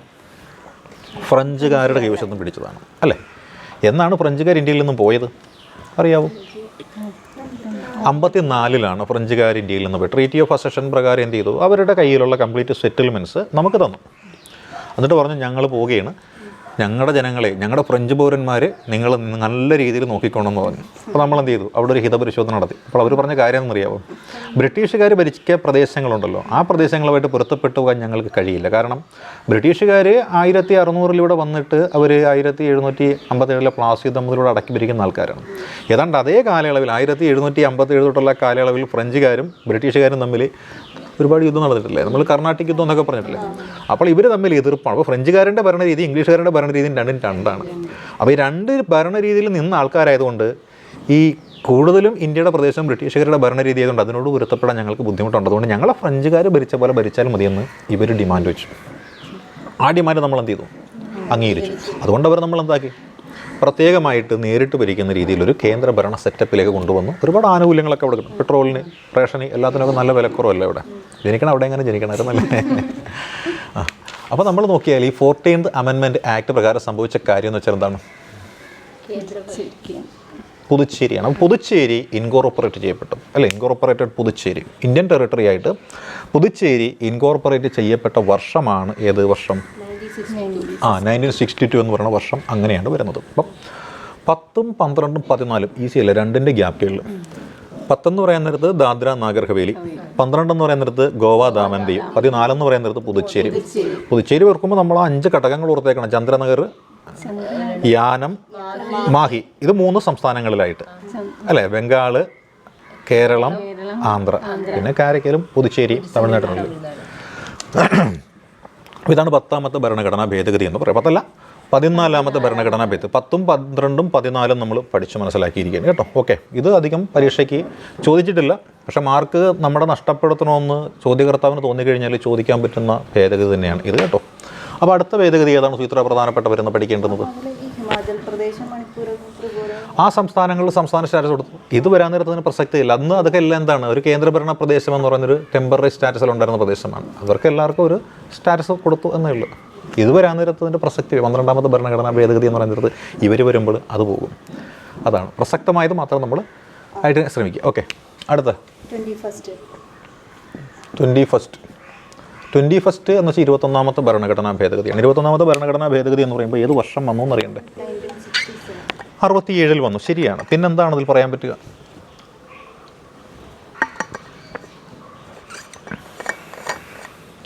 ഏതാണ് 67ാമത്തെ ഭരണഘടനാ ഭേദഗതി? നമ്മൾ സംസാരിക്കുന്ന ഭാഷയുമായി ബന്ധപ്പെട്ടുകൊണ്ട് അല്ല, ഭാഷ എന്ന് പറയുന്ന നേരത്ത് ഇന്ത്യൻ ഭരണഘടനയിൽ ഏത് പട്ടികയിലെപ്പെടുത്തിയിരിക്കുന്നതിനെ? ഏത് പട്ടികയിലാണ് രശ്മിപ്പെടുത്തിയിരിക്കുന്നത്? 8 അല്ലേ? 8 ഭാഷയെപ്പെടുത്തിയിരിക്കുന്ന പട്ടിക അല്ലേ? 8ാമത്തെ പട്ടികയിൽ എത്ര ഭാഷകളുണ്ട്? 8ാമത്തെ പട്ടികയിൽ ഇപ്പം 22 ഭാഷകളുണ്ട് അല്ലേ? എന്നാൽ ഈ 8ാമത്തെ പട്ടികയിൽ തുടക്കത്തിൽ എത്ര ഉണ്ടായിരുന്ന ആർക്കറിയാവോ? തുടക്കത്തിലുണ്ടായിരുന്ന ഭാഷകളുടെ എണ്ണം, ആദ്യം തുടക്കത്തിലുണ്ടായിരുന്ന ഭാഷകളുടെ എണ്ണം 14 ഭാഷകളായിരുന്നു ഉണ്ടായിരുന്നത്. അല്ല, പട്ടിക രൂപീകരിച്ച വെറും 14 ഭാഷകളെ ഉണ്ടായിരുന്നുള്ളൂ. ഈ 14ന്റെ കൂട്ടത്തിൽ പുതിയതായിട്ട് ഒരാൾ വന്നു എന്നുള്ളതാണ് 21ാമത്തെ ഭരണഘടനാ ഭേദഗതിയുടെ പ്രത്യേകത. അത് നടന്ന വർഷം നമുക്കറിയാം 1967 അല്ലേ? 1967 21ാമത്തെ ഭരണഘടനാ ഭേദഗതി പ്രകാരം ഇന്ത്യൻ ഭരണഘടനയിലെ 8ാമത്തെ പട്ടികയിലേക്ക് ഒരു പുതിയ മെമ്പർ വന്നു. ആരാണ് ആ മെമ്പർ? അത്രയേ ഉള്ളൂ. ആ മെമ്പറിൻ്റെ പേരാണ് സിന്ധി എന്ന് പറയും അല്ലേ? സിന്ധി എന്ന് പറയുന്നത് നമുക്കറിയാം ഇന്ത്യൻ അല്ലേ ദേശീയ ഗാനത്തിലെ അഭേദ്യമായൊരു സാധനമാണ്. പണ്ടൊരു വിവാദമുണ്ടായിരുന്നു, സിന്ധ് എന്ന് പറയുന്ന പ്രദേശം പാകിസ്ഥാനിലായി പോയില്ലേ, അതുകൊണ്ട് ദേശീയ ഗാനത്തിൽ നിന്ന് സിന്ധ് ഒഴിവാക്കണമെന്ന് പറഞ്ഞ് കോടതിയിൽ ആരോ കേസ് കൊടുത്തു. അപ്പോൾ കോടതി പറഞ്ഞ കാര്യം എന്താ അറിയാമോ? സിന്ധ് എന്ന് പറയുന്നത് എന്താണ്? സിന്ധു നദീതട സംസ്കാരത്തിൻ്റെ ഭാഗമായിട്ടുള്ളതാണ്. സിന്ധി എന്ന് പറഞ്ഞു കഴിഞ്ഞാൽ എന്താണ്? ഒരു ഭാഷയാണ്. മാത്രമല്ല സിന്ധി എന്ന് പറഞ്ഞു കഴിഞ്ഞാൽ ഒരു ജനവിഭാഗവുമാണ്. അപ്പോൾ ജനവിഭാഗമായിട്ടും ഭാഷയായിട്ടും സംസ്കാരമായിട്ടും നിലനിൽക്കുന്ന ഒരു ഭാഗത്തിനെ ദേശീയ ഗാനത്തിൽ നിന്ന് ഒരിക്കലും അടർത്തി മാറ്റാൻ സാധിക്കുകയില്ല എന്ന് പറഞ്ഞിട്ടുള്ള വിശദമായ ഒരു ഉത്തരമാണ് കൊടുത്തത്. ഏകദേശം 2003-2002 ടൈമിൽ 20 കൊല്ലം മുമ്പായിരുന്നു ഇങ്ങനത്തെ ഒരു കേസ് കോടതിയിലൊക്കെ നടന്നിരുന്നത്. അതിൽ നമ്മൾ ഈ പ്രസംഗ മത്സരത്തിൻ്റെ ഡിബേറ്റൊക്കെ ആയിട്ട് കൊടുക്കുന്നൊരു സംഭവമൊക്കെ ആയിരുന്നു. ആ ഡിബേറ്റ് ഞാനും പങ്കെടുത്തായിരുന്നു കേട്ടോ. അപ്പം അങ്ങനെ 21st 1967 എന്ന് പറയുന്ന ആ ഒരു വർഷമാണ് 21ാമത്തെ ഭരണഘടനാ ഭേദഗതി നടന്നത്. അങ്ങനെ സിന്ധി എന്ന് പറയുന്ന ഒരു സംഭവം. സിന്ധി എന്തുണ്ട്? നല്ലൊരു ഞാൻ പശുവും കൂടിയായിരുന്നു, നല്ല പാല് തരുന്ന പശു അല്ലേ? ഈ സിന്ധി പശു കേട്ടിട്ടില്ലേ? കേട്ടിട്ടുണ്ട്. അപ്പോൾ ഇതാണ് 21ാമത്തെ ഭരണഘടനാ ഭേദഗതി എന്ന് പറയുന്നത്. ഇനി അടുത്തത് എന്തെന്ന് ചോദിച്ചാൽ പ്രധാനപ്പെട്ടതാണ്, ഏറ്റവും ഇമ്പോർട്ടൻ്റ് ആയിട്ടുള്ള അടുത്ത ഭേദഗതി നമുക്ക് എന്ത് പറയാൻ പറ്റും? 24th അമെൻമെൻറ്റ് ആക്ട് അല്ലേ? 24th അമെൻമെൻറ്റ് എന്താണ് സൂത്ര? വായിച്ചോ, എന്താണ് അതിൽ പറയുന്ന കാര്യങ്ങൾ? 24th അമെൻമെൻറ്റിൽ എന്ത് പറയും?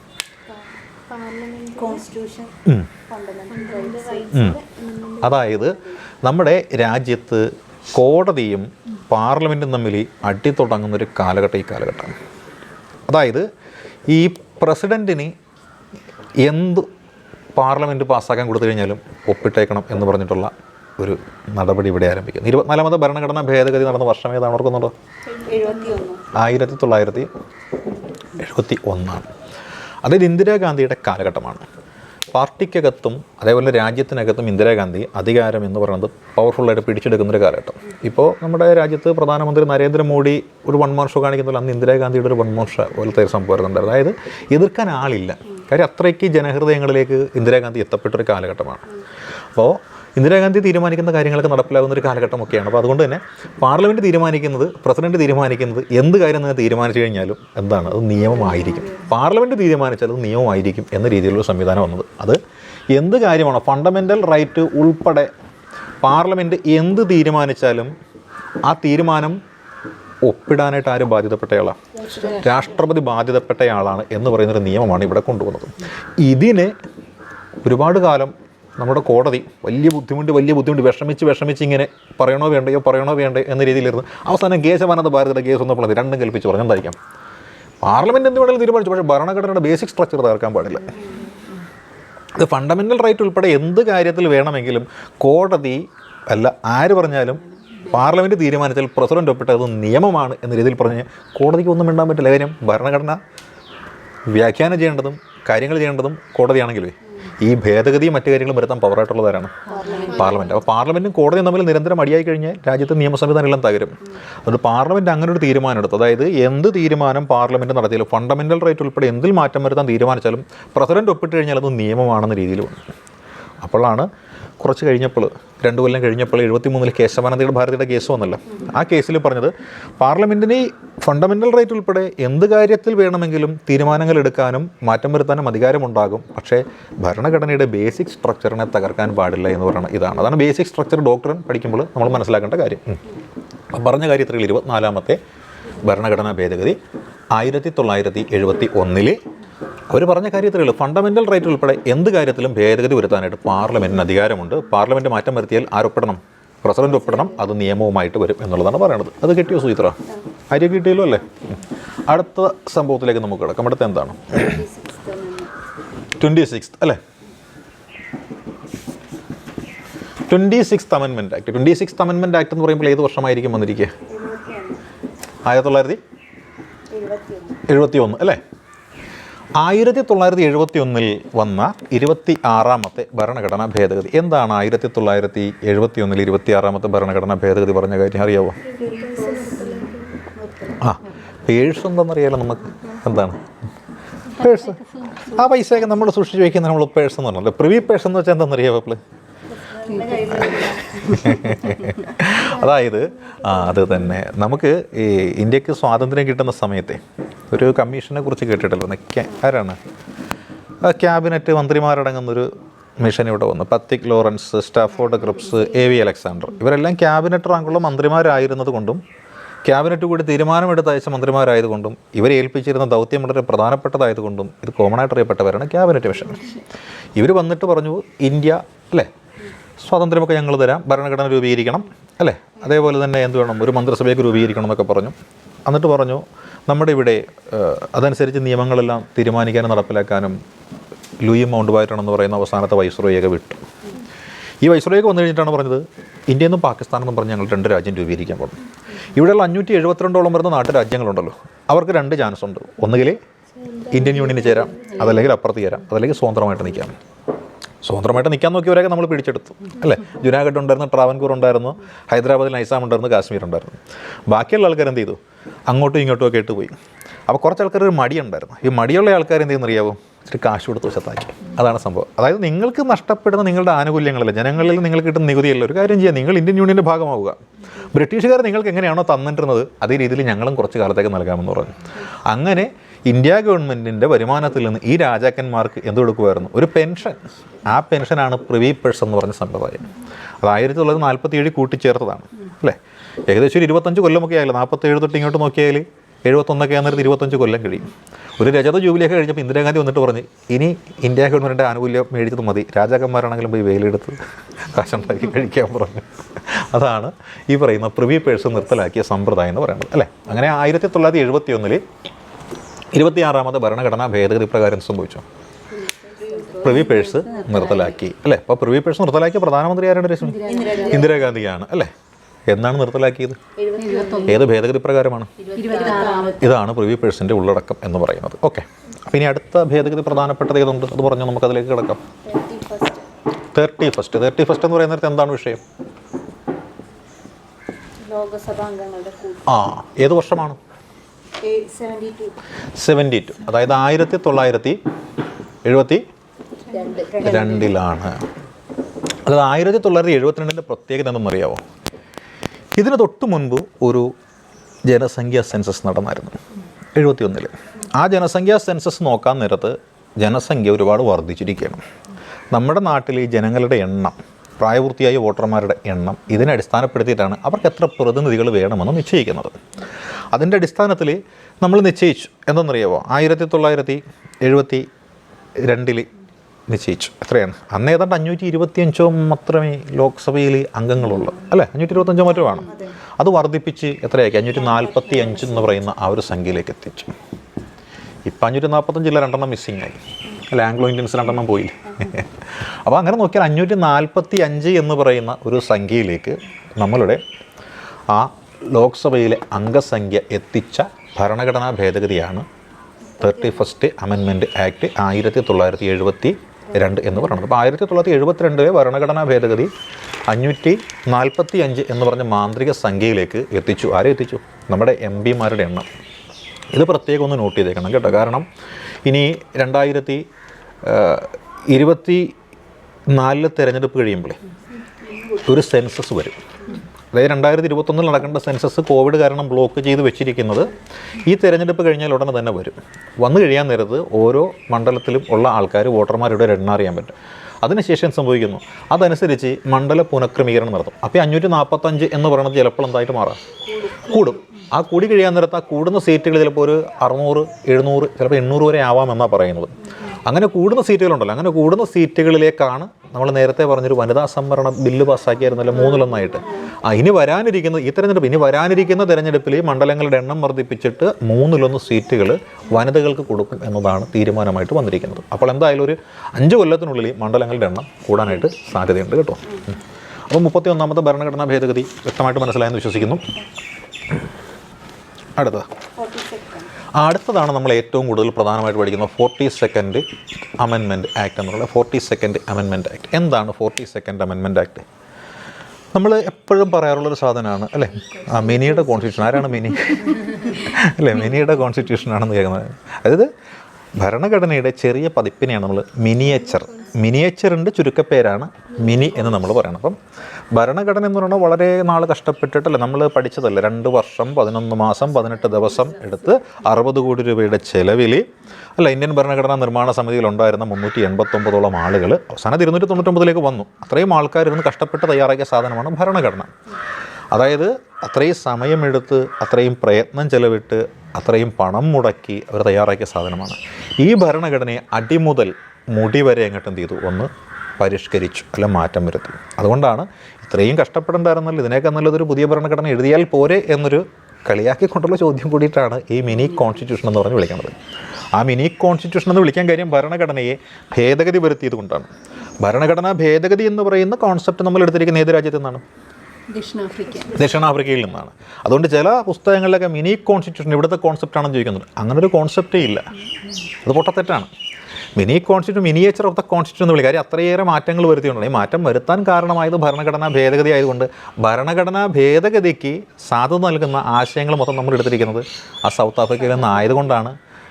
അതിന് മിനി കോൺസ്റ്റിറ്റ്യൂഷൻ എന്നുള്ള കോൺസെപ്റ്റ് സൗത്ത് ആഫ്രിക്കയിൽ നിന്നാണെന്ന് അത് വായിന്ന് വീഴുന്ന കോതയ്ക്ക് പാട്ടുന്ന രീതിയിൽ ചുമ്മാ ഇരിക്കണം. അങ്ങനെ കിടക്കട്ടൊരു ചോദ്യം ഇങ്ങനെയെന്ന് പറഞ്ഞുകൊണ്ട് എഴുതി വയ്ക്കുന്നതാണ് ആ സംഭവം. അപ്പോൾ അതാണ് 42nd അമെൻമെൻറ്റ് ആക്ട്. വർഷം അറിയാലോ നമുക്ക് എന്താണ്?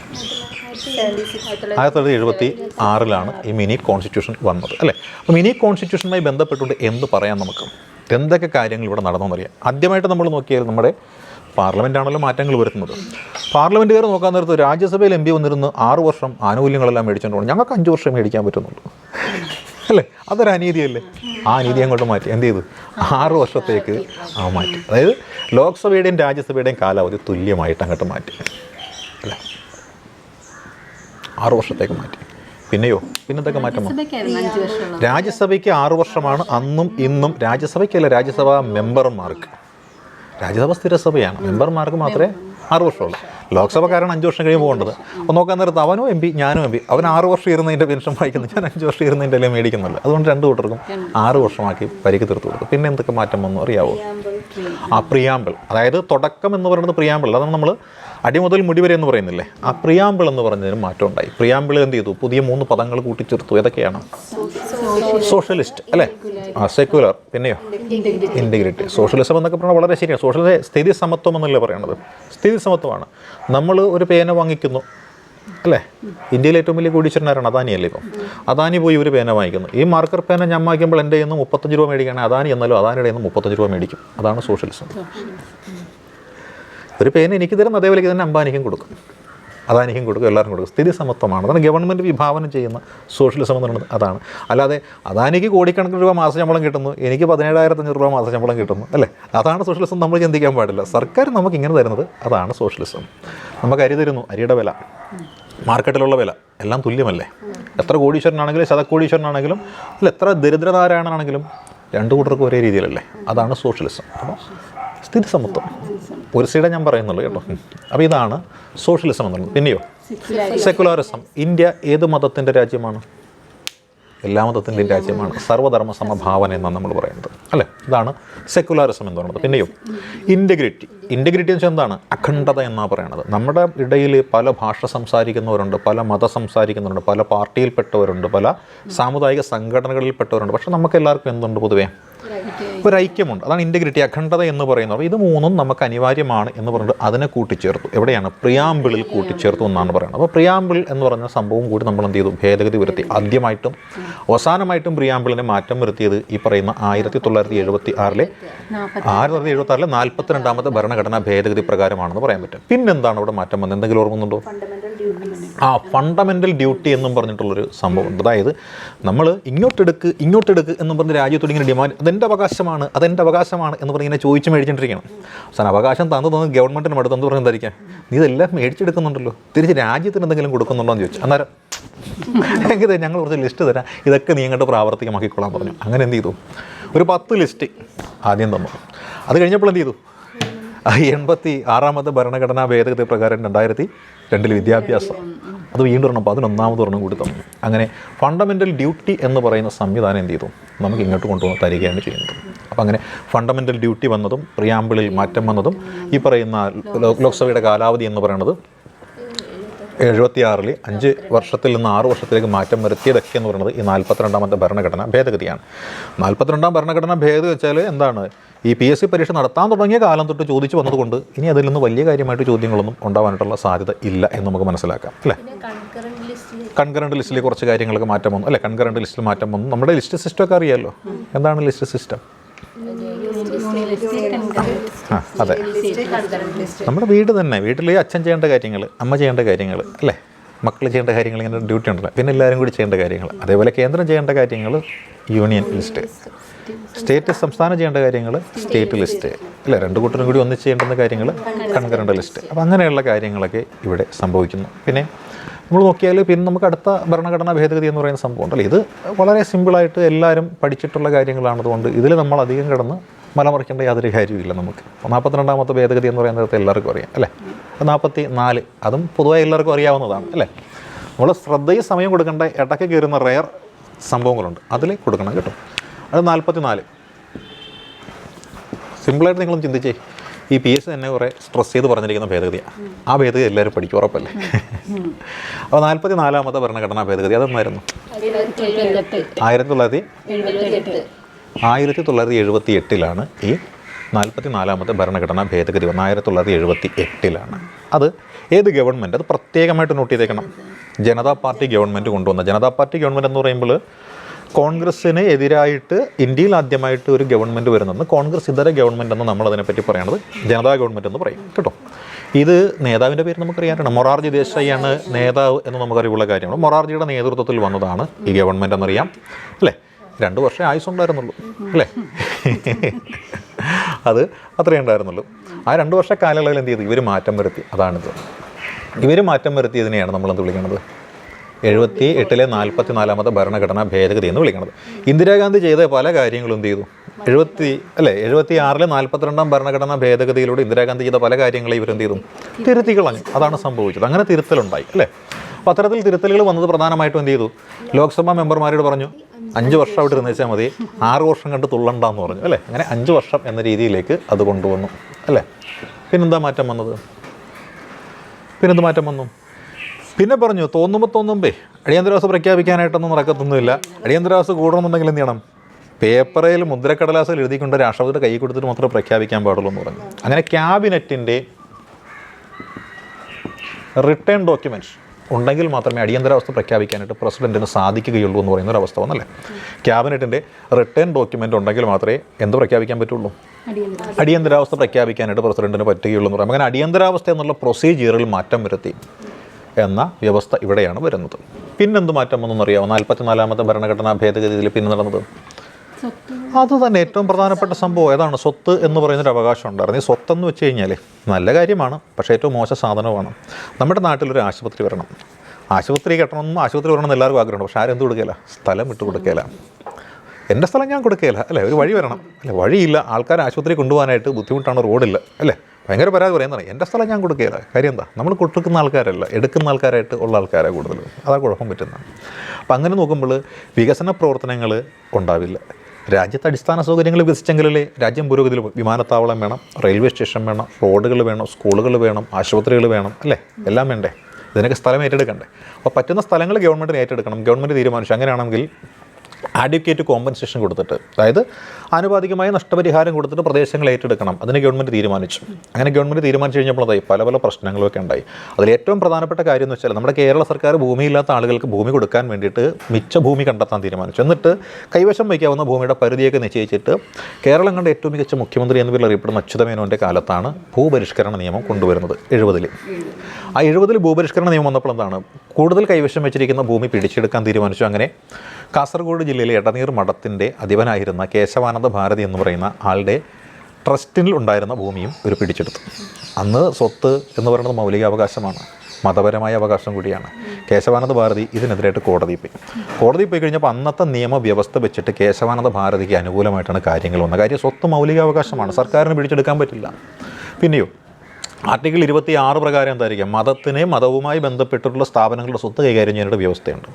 അന്നത്തെ പ്രധാനപ്പെട്ട വക്കീലന്മാർ നാനി പൽക്കിവാലയും ഫാലി നരിമാനെ പോലുള്ള ആൾക്കാരൊക്കെയാണ് ഈ പറയുന്ന കേശവാനന്ദ ഭാരതിക്ക് വേണ്ടി ബാധിച്ചത്.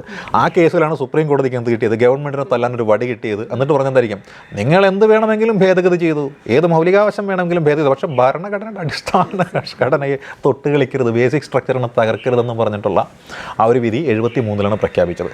അപ്പോൾ ഗവൺമെൻറ്റിന് അടി കിട്ടിയില്ലേ?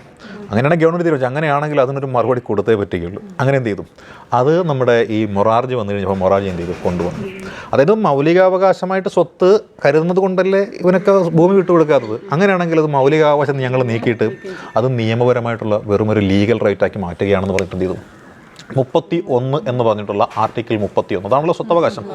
ഇതിനെന്ത് ചെയ്തു, ഫണ്ടമെൻ്റൽ റൈറ്റിൽ നിന്ന് വെട്ടിയിട്ട് നേരെ എന്ത് ചെയ്തു, ആർട്ടിക്കിൾ 300A എന്ന് പറഞ്ഞിട്ട് എന്ത് റൈറ്റാക്കി മാറ്റിയതേ, ആ ലീഗൽ റൈറ്റാക്കി അങ്ങോട്ട് മാറ്റിവെച്ചു.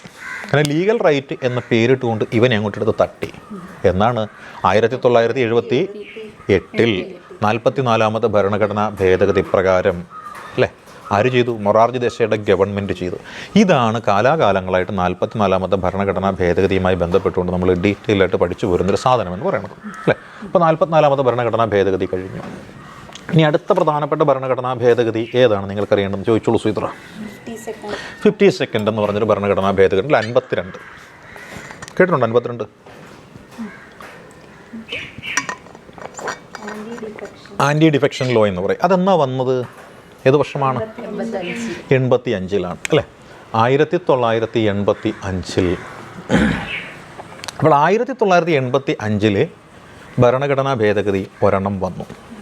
ആ വന്ന ഭരണഘടനാ ഭേദഗതിയുടെ പേരാണ് ആൻറ്റി ഡിഫെക്ഷൻ ലോ. ചുരുങ്ങിയ വാക്കുകൾ പറഞ്ഞ കൂറുമാറ്റ നിരോധന നിയമം എന്ന് നമ്മൾ പറയും, അല്ലേ. കൂറുമാറുക എന്ന് വെച്ചാൽ എന്താണെന്നറിയാവോ, നമ്മളിപ്പോൾ ഒരാളോട് വിശ്വസ്തനായിട്ട് നിൽക്കുന്നു, എന്നിട്ട് അടുത്ത നിമിഷം മറ്റൊരു ആളുടെ കൂടെ പോകുന്നു. അപ്പോൾ നമ്മൾ കൂറുമാറി എന്ന് പറയാം നമുക്ക്. ഇതേപോലെ ജനങ്ങളുടെ മുന്നിൽ ഒരു പ്രത്യേക സാഹചര്യത്തിൽ പ്രത്യേക കാരണത്താൽ വോട്ട് പിടിച്ച് ജനപ്രതിനിധിയായി അയാൾ. അപ്പോൾ ജനങ്ങൾ അയാളെ ആ രീതിയിലല്ലേ കണ്ടിട്ടുള്ളത്. അപ്പോൾ ആ 5 വർഷവും അയാൾ ആ രീതിയിൽ തന്നെ ജനങ്ങളോട് നിൽക്കണ്ടേ. പക്ഷേ അയാൾ ആ രീതിയിൽ നിൽക്കാതെ അയാൾ നിറം മാറുന്ന പോലെ വേറൊരിലോട്ട് പോയി, വേറൊരു പാർട്ടിയിലേക്ക് പോയി. ജനങ്ങൾ വോട്ട് കൊടുക്കുന്ന ചിഹ്നം നോക്കിയാവാം, പാർട്ടി നോക്കിയാവാം. പാർട്ടിയുടെ ചിഹ്നത്തിൻ്റെ വോട്ട് കിട്ടും, വ്യക്തിയുടെ വോട്ട് ചിലപ്പോൾ കുറച്ച് കിട്ടുള്ളൂ. ഇയാൾ വേറെ ആളുടെ കൂട്ടത്തിൽ കൂടിക്കഴിഞ്ഞാൽ ജനങ്ങളെ വഞ്ചിക്കുന്നതിന് തുല്യമല്ല. അങ്ങനെ വഞ്ചിക്കുന്ന പ്രവണത നമ്മുടെ ഇന്ത്യൻ രാഷ്ട്രീയത്തിൽ ധാരാളം ഉണ്ടായിരുന്നു. പ്രത്യേകിച്ച് നമ്മുടെ ഹിമാചൽ പ്രദേശിലേക്ക് എന്ന് വെച്ചാൽ രാവിലെ ഒരാളൊരു പാർട്ടിയിൽ, ഉച്ചയ്ക്ക് അയാൾ ആ പാർട്ടി മാറിയിട്ട് വൈകുന്നേരം വീണ്ടും, ഒരു ദിവസം 3 തവണ പാർട്ടി മാറി. അന്നൊരു പോളിസി എന്ന് പറഞ്ഞാൽ ഗയാറാം പോളിസി എന്ന രീതിയിലൊരു പോളിസി ഉണ്ട്. ഏതാണ്ട് ഒരു ഗോവിന്ദറാമൻ അങ്ങനെ എന്തൊരു പേരായിരുന്നു. അതാണ് ഗയാറാം പോളിസി എന്ന് പറയുന്നത്. അപ്പോൾ ഇങ്ങനെ ചാടി കളിക്കാൻ നേരത്ത് ഭരണത്തിന് സ്ഥിരത ഉണ്ടാകും. ഒരു 30 MLA അവർ കൂട്ടത്തോട് ഇപ്പുറത്തേക്ക് പോകുന്നു, ഭരണം പോയില്ലേ. ഇവിടെ ഒരു ഗവൺമെൻറ് ഉണ്ടാക്കി വരാൻ നേരത്ത് അപ്പുറത്ത് നിന്ന് വീണ്ടും കാശ് കൂടുതൽ കൊടുക്കാൻ നേരം ഇവിടെ നിന്ന് അങ്ങോട്ടേക്ക് പോകുന്നു. അപ്പോൾ അത് ശരിയല്ലല്ലോ. അപ്പോൾ ഇങ്ങനെ ചാടി കളിക്കുന്ന ആൾക്കാർ ഇനി മേലാൽ ഒരു 6 വർഷത്തേക്കെങ്കിലും കുറഞ്ഞ തിരഞ്ഞെടുപ്പിൽ മത്സരിക്കാൻ പാടില്ല എന്ന് പറഞ്ഞുകൊണ്ട് എന്ത് ചെയ്തു, ഒരു നിയമം കൊണ്ടുവരാൻ തീരുമാനിച്ചു. ആ നിയമമാണ് 1985-ൽ വന്ന 52ാമത്തെ ഭരണഘടനാ ഭേദഗതി എന്ന് പറയുന്ന ആൻറ്റി ഡിഫെക്ഷൻ ലോ എന്ന് പറയുന്നത്, അല്ലെങ്കിൽ കൂറുമാറ്റ നിരോധന നിയമം എന്ന് പറയുന്നത്. ഇത് കൊണ്ടുവന്ന പ്രധാനമന്ത്രി ആരാണ്? രാജീവ് ഗാന്ധിയാണ്, അല്ലേ. രാജീവ് ഗാന്ധി. നിങ്ങൾ ഈ ലാൽദു ഹോമ എന്ന് പറഞ്ഞൊരു ആളുടെ പേര് എവിടെയെങ്കിലും കേട്ടിട്ടുണ്ടോ? ആരാണ്? ഈ അടുത്തതെങ്ങാനും വാർത്തയിൽ വന്നു. ഇവിടുത്തെ മുഖ്യമന്ത്രിയാണ്. കഴിഞ്ഞിട്ട് തിരഞ്ഞെടുപ്പ് നടന്ന മിസോറാം എന്നൊരു സംസ്ഥാനത്തെ മുഖ്യമന്ത്രി അല്ലേ, ലാൽ ദുഹോമ കേട്ടിട്ടില്ലേ? ലാൽ ദുഹോമ. ഇയാളൊരു IAS ഓഫീസറായിരുന്നു. അദ്ദേഹം ഇടക്കാലത്ത് രാജീവ് ഗാന്ധിയുടെയൊക്കെ കാലഘട്ടത്തിൽ ആ പാർട്ടിയിലേക്ക് ചേരുകയും IAS രാജിവെക്കുകയും മിസോറാമിൽ നിന്നുള്ള 2 സീറ്റ് മറ്റേ മിസോറാമിലുള്ളത് ലോക്സഭയിലേക്ക് അവിടെ നിന്ന് ജയിച്ച് MP ഒക്കെ ആയിട്ട് മാറ്റപ്പെടുകയും ചെയ്ത ഒരാളാണ്. അപ്പോൾ അങ്ങനെ വന്നയാൾ ഇടക്കാലത്ത് രാജീവ് ഗാന്ധിയൊക്കെ ആയിട്ട് അഭിപ്രായ ഭിന്നതയൊക്കെ ഉണ്ടായി. പുള്ളിയോടെ പ്രാദേശികമായിട്ട് വേറെ സംഭവം കണ്ടപ്പോൾ എന്ത് ചെയ്തു, ഈ നിയമപ്രകാരം പുള്ളിനെ അങ്ങോട്ട് തട്ടിക്കളഞ്ഞു. അത് 1988 കേട്ടോ. 1988 ഈ ആൻറ്റി ഡിഫെക്ഷൻ ലോ പ്രകാരം ആദ്യമായിട്ട് ഒരു വ്യക്തി കൂറുമാറ്റ നിരോധന നിയമപ്രകാരം അയോഗ്യത കൽപ്പിക്കപ്പെടുന്നത്. അത് ആരായിരുന്നു? ലാൽ ദുഹോമ എന്ന് പറഞ്ഞ വ്യക്തിയാണ്. അദ്ദേഹം മിസോറാമിൽ നിന്നുള്ള MP ആണ്. ഇതിപ്പോൾ പ്രത്യേകിച്ച് പറയാൻ കാര്യം എന്താണെന്നറിയാമോ? ഇയാളിപ്പം അഗ്നിശുദ്ധിയൊക്കെ തെളിയിച്ച് മിസോറാമിൽ മുഖ്യമന്ത്രിയായിട്ട് വന്നില്ലേ, പുതിയ പാർട്ടി ഉണ്ടാക്കിയിട്ടേ അവിടുത്തെ മുഖ്യമന്ത്രിയായിട്ട് വന്നു. ഇത് 88 എത്ര കൊല്ലം, 35 കൊല്ലങ്ങൾക്ക് മുൻപ് പുള്ളി അയോഗ്യത കൽപ്പിക്കപ്പെട്ടയാളാണ്. ഇപ്പോൾ പുള്ളി ആരായി? അവിടുത്തെ മുഖ്യമന്ത്രി. അയാൾക്ക് ഇപ്പോൾ ഒരു 70 വയസ്സിന് മേളിൽ പ്രായമുണ്ട്. പുള്ളിയുടെ ചെറുപ്പകാലത്താണ് ഈ പരിപാടി പുള്ളി കിട്ടിയത്. അപ്പം അങ്ങനെ പുള്ളിക്കാരൻ ഇതായി. നമ്മുടെ കേരളത്തിൽ ഇങ്ങനെ ആരെങ്കിലും ആയിട്ടുണ്ടോ അയോഗ്യത കൽപ്പിക്കപ്പെട്ട? ബാലകൃഷ്ണപിള്ള ആയിട്ടുണ്ട് കേട്ടോ. ബാലകൃഷ്ണപിള്ള വന്നിട്ടുള്ളതാണ്. ഇതാണ് ആൻറ്റി ഡിഫെക്ഷൻ ലോ എന്ന് പറയുന്നത്. കൊണ്ടുവന്ന പ്രധാനമന്ത്രിയുടെ പേര് പ്രത്യേകം നോട്ട് ചെയ്തേക്കാരാണ്, രാജീവ് ഗാന്ധിയാണ്. അപ്പോൾ 52ാമത്തെ ഭരണഘടനാ ഭേദഗതി പഠിച്ചല്ല. ഇനി അടുത്ത ഭരണഘടനാ ഭേദഗതി ഏതാണ്? 61st amendment act. ഇതെല്ലാവർക്കും അറിയാൻ പറ്റും. കാര്യം എന്താ? ഇത് കൊണ്ടുവന്നതും ആര് തന്നെയാണ്? ഇത് കൊണ്ടുവന്നതും രാജീവ് ഗാന്ധിയുടെ കാലത്താണ് അല്ലേ. രാജീവ് ഗാന്ധി കൊണ്ടുവന്നതാണ് ഈ ഭരണഘടനാ ഭേദഗതി എന്ന് പറയുന്നത്. അപ്പോൾ രാജീവ് ഗാന്ധി കൊണ്ടുവന്ന ഈ ഭരണഘടനാ ഭേദഗതി 1900 എന്നായിരുന്നു വർഷം? 1989 കൊണ്ടുവന്നത്. വർഷമൊക്കെ കൃത്യമായിട്ട് പഠിച്ചേക്കണം കേട്ടോ, തപ്പലുണ്ട് സുഹൃത്തുക്കളെ. അവൾ 1989 61ാം ഭരണഘടന ഭേദഗതി രാജീവ് ഗാന്ധിയുടെ കാലത്ത് കൊണ്ടുവന്നു. കാതലായൊരു മാറ്റമാണ് കൊണ്ടുവന്നത്. കാര്യം രാജീവ് ഗാന്ധി ഇക്കാലത്ത് ചെറുപ്പക്കാർക്ക് വേണ്ടിയിട്ട് ഒരുപാട് കാര്യങ്ങൾ കൊണ്ടുവന്നു. ചെറുപ്പക്കാരനായ ഒരു പ്രധാനമന്ത്രിയെ ഇന്ത്യയുടെ ചരിത്രത്തിൽ ഏറ്റവും ചെറിയ പ്രായത്തിൽ അല്ലേ 42ാമത്തെ മറ്റോ വയസ്സിൽ പ്രധാനമന്ത്രിയായ ആളാണ് രാജീവ് ഗാന്ധി. നമ്മുടെ രാജ്യത്ത് കമ്പ്യൂട്ടർ എന്ന് പറയുന്ന സാധനമില്ലേ, ആ ടെക്നോളജിക്കൽ വിപ്ലവത്തിന് തുടക്കം കുറിച്ച വ്യക്തിയാണ് രാജീവ് ഗാന്ധി. ചെറുപ്പക്കാർക്ക് ഒരുപാട് പ്രതീക്ഷയുള്ള ഒരാളല്ലേ. അതുകൊണ്ട് ചെറുപ്പക്കാർക്ക് കൂടുതൽ കാര്യങ്ങൾ ചെയ്തു കൊടുക്കണം, ചെറുപ്പക്കാരാണ് ഇന്ത്യയുടെ ഭാവി എന്നൊക്കെ പറഞ്ഞിട്ടുള്ള കോൺസെപ്റ്റുള്ള ആളും കൂടിയാണ് രാജീവ് ഗാന്ധി. അങ്ങനെയുള്ള രാജീവ് ഗാന്ധി നോക്കുമ്പോഴാണ് പ്രായപൂർത്തി ആയ വോട്ടവകാശം എന്ന് പറയുന്നത് ഇന്ത്യയിൽ 21 വയസ്സാണ്. പക്ഷേ പല രാജ്യങ്ങളും എത്രയാണ്? 18. അതുകൊണ്ട് എന്ത് ചെയ്തു? നമ്മൾ 21 നിന്ന് 18 പ്രായപൂർത്തി വോട്ടവകാശം കൊണ്ടുവരാൻ തീരുമാനിച്ചു. അങ്ങനെ പ്രായപൂർത്തി വോട്ടവകാശം 21 വയസ്സിൽ നിന്നും 18 വയസ്സാക്കി ചുരുക്കി കൊണ്ടുവന്ന വ്യക്തിയാണ് ആരെന്ന് പറയുന്നത്? രാജീവ് ഗാന്ധി എന്നാണ്. അപ്പോൾ 18 വയസ്സ് എന്ന് പറയുന്ന ആ പ്രായപൂർത്തി വോട്ടവകാശം എന്ത് ചെയ്തു? ചുരുക്കി കൊണ്ടുവന്നു. അതാണ് രാജീവ് ഗാന്ധി ചെയ്ത പരിപാടി എന്ന് പറയുന്നത് അല്ലേ. പക്ഷേ ഇതിൻ്റെ ഗുണം രാജീവ് ഗാന്ധിക്ക് കിട്ടിയോ? രാജീവ് ഗാന്ധിക്ക് ഇതിൻ്റെ ഗുണം കിട്ടിയില്ല. കാര്യം 89 തിരഞ്ഞെടുപ്പിൽ രാജീവ് ഗാന്ധിക്കെതിരായിട്ട് ബൊഫോഴ്സ് പീരങ്കി ഇടപാടെന്ന് പറഞ്ഞൊരു അഴിമതി ആരോപണം വന്നു. ആ അഴിമതി ആരോപണം വന്നു കഴിഞ്ഞപ്പോൾ രാജീവ് ഗാന്ധി അതുവരെ ഉണ്ടാക്കിയ ക്ലീൻ ഇമേജ് എന്ന് പറയുന്നത് എന്തായിപ്പോയി? തകിടം മറിഞ്ഞു പോയി. അങ്ങനെ രാജീവ് ഗാന്ധിയുടെ പാർട്ടി ഇലക്ഷനിൽ പരാജയപ്പെട്ടു. ഇന്ത്യയിൽ കോൺഗ്രസിൻ്റെതല്ലാത്ത രണ്ടാമത്തെ ഗവൺമെൻറ് വരികയും VP സിംഗിൻ്റെ നേതൃത്വത്തിൽ ആ ഗവൺമെൻറ് വരികയും ചെയ്തു. VP സിംഗ് എന്ന് കേട്ടിട്ടില്ലേ? അതാണ് ഇവിടെ വന്ന ഗവൺമെൻറ് എന്ന് പറയുന്നത്. അപ്പോൾ 89 61ാമത്തെ ഭരണഘടനാ ഭേദഗതിയാണ് നമ്മൾ ഇപ്പോൾ പഠിച്ചത്. ഇനി അടുത്തത് നമ്മൾ പഠിക്കണം. അടുത്തത് ഏതാണ് പ്രധാനപ്പെട്ടത്? 61ാമത്തെ 69th അല്ലെ 69ാമത്തെ ഭരണഘടനാ ഭേദഗതി അല്ല 69th കോൺസ്റ്റിറ്റ്യൂഷണൽ അമെൻമെൻറ്റ് എന്ന് പറയും. അപ്പോൾ 69th കോൺസ്റ്റിറ്റ്യൂഷണൽ അമെൻമെൻറ്റ് വെച്ചാൽ 69ാമത്തെ ഭരണഘടനാ ഭേദഗതി. എന്താണ് ഇതിനെപ്പറ്റി പറയാൻ പറ്റുക? 69ാം ഭരണഘടനാ ഭേദഗതി വർഷം എന്നാണ്? 1991. 1991. ഇതിൻ്റെ പ്രത്യേകത എന്താണ്? നമ്മുടെ ഡൽഹിയുമായി ബന്ധപ്പെട്ടിട്ടുള്ളത് കേട്ടോ. അതെ, ഡൽഹി അതുവരെ എന്തായിരുന്നു? യൂണിയൻ ടെറിട്ടറി ആയിരുന്നു. ഡൽഹിയുടെ പ്രത്യേകത അറിയാമല്ലോ, ഹൈക്കോടതി സ്വന്തമായിട്ടുള്ള ഒരേ ഒരു കേന്ദ്രഭരണ പ്രദേശമാണ് ഡൽഹി. ഡൽഹിയുടെ ഹൈക്കോടതിയിൽ വേറൊരാൾക്കും റൈറ്റ് ഇല്ല. അതും ഡൽഹിയുടെ പ്രത്യേകത. മറ്റുള്ള കേന്ദ്രഭരണ പ്രദേശങ്ങൾക്കൊക്കെ ഹൈക്കോടതി ഉണ്ട്, പക്ഷേ അവിടെ അവകാശികൾ പലരുണ്ട്. ചണ്ഡീഗഡ് ഹൈക്കോടതി ഉണ്ട്, പഞ്ചാബ് ഉണ്ട്, ഹരിയാനയുണ്ട് അവിടെ അവകാശിയായിട്ട് വേറെ കേട്ടോ. അപ്പോൾ നമ്മൾക്ക് യൂണിയൻ ടെറിട്ടറി ആയിട്ടുള്ള ഡൽഹിക്ക് മാത്രമായിട്ടൊരു ഹൈക്കോടതി ഉണ്ടെന്ന് നമുക്കറിയാം. അപ്പോൾ എന്താണ് ഈ 69ാമത്തെ ഭരണഘടനാ ഭേദഗതി കേട്ടിട്ടുണ്ടോ? അതായത് ഡൽഹി എന്ന് പറയുന്നത് അതുവരെ യൂണിയൻ ടെറിട്ടറി ആയിരുന്നു അല്ലേ. യൂണിയൻ ടെറിട്ടറി ആയിരുന്നു ഡൽഹി. ഈ യൂണിയൻ ടെറിട്ടറി എന്ന് പറയുന്നത് നമ്മൾ എന്ത് ചെയ്തു? കുറച്ച് ഗ്രേഡ് കൂട്ടാൻ തീരുമാനിച്ചു. ഇനി ഗ്രേഡ് കൂട്ടിയിട്ട് എന്ത് ചെയ്യും? ദേശീയ തലസ്ഥാന നഗരമാണ് ഡൽഹി, വെറും കേന്ദ്രഭരണ പ്രദേശമല്ല, ദേശീയ തലസ്ഥാന നഗരമാണ് എന്നും പറഞ്ഞുകൊണ്ട് ഒരു സ്റ്റാറ്റസ് കൂടി ഇങ്ങോട്ട് കൊടുത്തു. നാഷണൽ ക്യാപിറ്റൽ ടെറിട്ടറി എന്നൊരു സ്റ്റാറ്റസ് കൊടുത്തു. മാത്രമല്ല ഡൽഹിക്ക് എന്ത് ചെയ്തു? സ്റ്റേറ്റ് ലെജിസ്ലേറ്റീവ് അസംബ്ലി ഉണ്ടല്ലോ, state legislative assembly. Arvind Kejriwal അവിടുത്തെ മുഖ്യമന്ത്രിയല്ലേ ഇപ്പം. അപ്പോൾ അങ്ങനെ ഒരു സ്റ്റേറ്റ് ലെജിസ്ലേറ്റീവ് അസംബ്ലിയും കൂടി അവർക്ക് അവിടെ അനുവദിച്ചു കൊടുത്തു. അപ്പോൾ ഡൽഹിക്ക് ഒരു നിയമസഭയുടേതിന് തത്തുല്യമായ ഒരു സംവിധാനവും അതേപോലെ തന്നെ ദേശീയ തലസ്ഥാന നഗരവും എന്ന പദവി ലഭ്യമാകാൻ കാരണമായ ഭരണഘടനാ ഭേദഗതിയാണ് 69ാമത്തെ ഭരണഘടനാ ഭേദഗതി. വർഷം എന്ന് പറയുന്നത് 1991 കേട്ടോ. അപ്പോൾ ഇത് നമ്മൾ പഠിച്ചില്ലേ. ഇനി അടുത്ത് നമുക്ക് നോക്കാം. അടുത്ത ഏതാണ് നോക്കേണ്ടത്? 17th. അടുത്ത നമ്മൾ നോക്കുന്നത് 17th, അതായത് 70ാമത്തെ ഭരണഘടനാ ഭേദഗതിയാണ്. 17th constitutional amendment. എന്താണ് 17th കോൺസ്റ്റിറ്റ്യൂഷണൽ അമെൻമെൻറ്റിനെ പറ്റി പറയാൻ പറ്റുക? 70ാം ഭരണഘടനാ ഭേദഗതിയെ പറ്റി എന്ത് പറയാം? വർഷം ശരിയാണ്, 92 തന്നെയാണ്. എന്താണ് ഇവിടെ പറയാൻ പറ്റുക? 92 1992 നടന്നത് എന്ന് പറയാൻ പറ്റും. 1992 നടന്നു. ഇവിടെ എന്താ സംഭവിച്ചെന്നറിയാമോ? ഡൽഹി എന്ന് പറഞ്ഞ യൂണിയൻ ടെറിട്ടറി. അതുപോലെ മറ്റൊരു യൂണിയൻ ടെറിട്ടറി ഉണ്ട്, തന്നെ പുതുച്ചേരി എന്ന് പറഞ്ഞൊരു യൂണിയൻ ടെറിട്ടറി ഉണ്ട്. ഡൽഹിക്ക് നൽകിയതിന് സമാനമായ രീതിയിൽ പുതുച്ചേരിയിലുള്ള ജനങ്ങൾക്ക് എന്ത് കൊടുത്തു? ഒരു സ്റ്റേറ്റ് ലെജിസ്ലേറ്റീവ് അസംബ്ലി അനുവദിച്ചു കൊടുത്തു.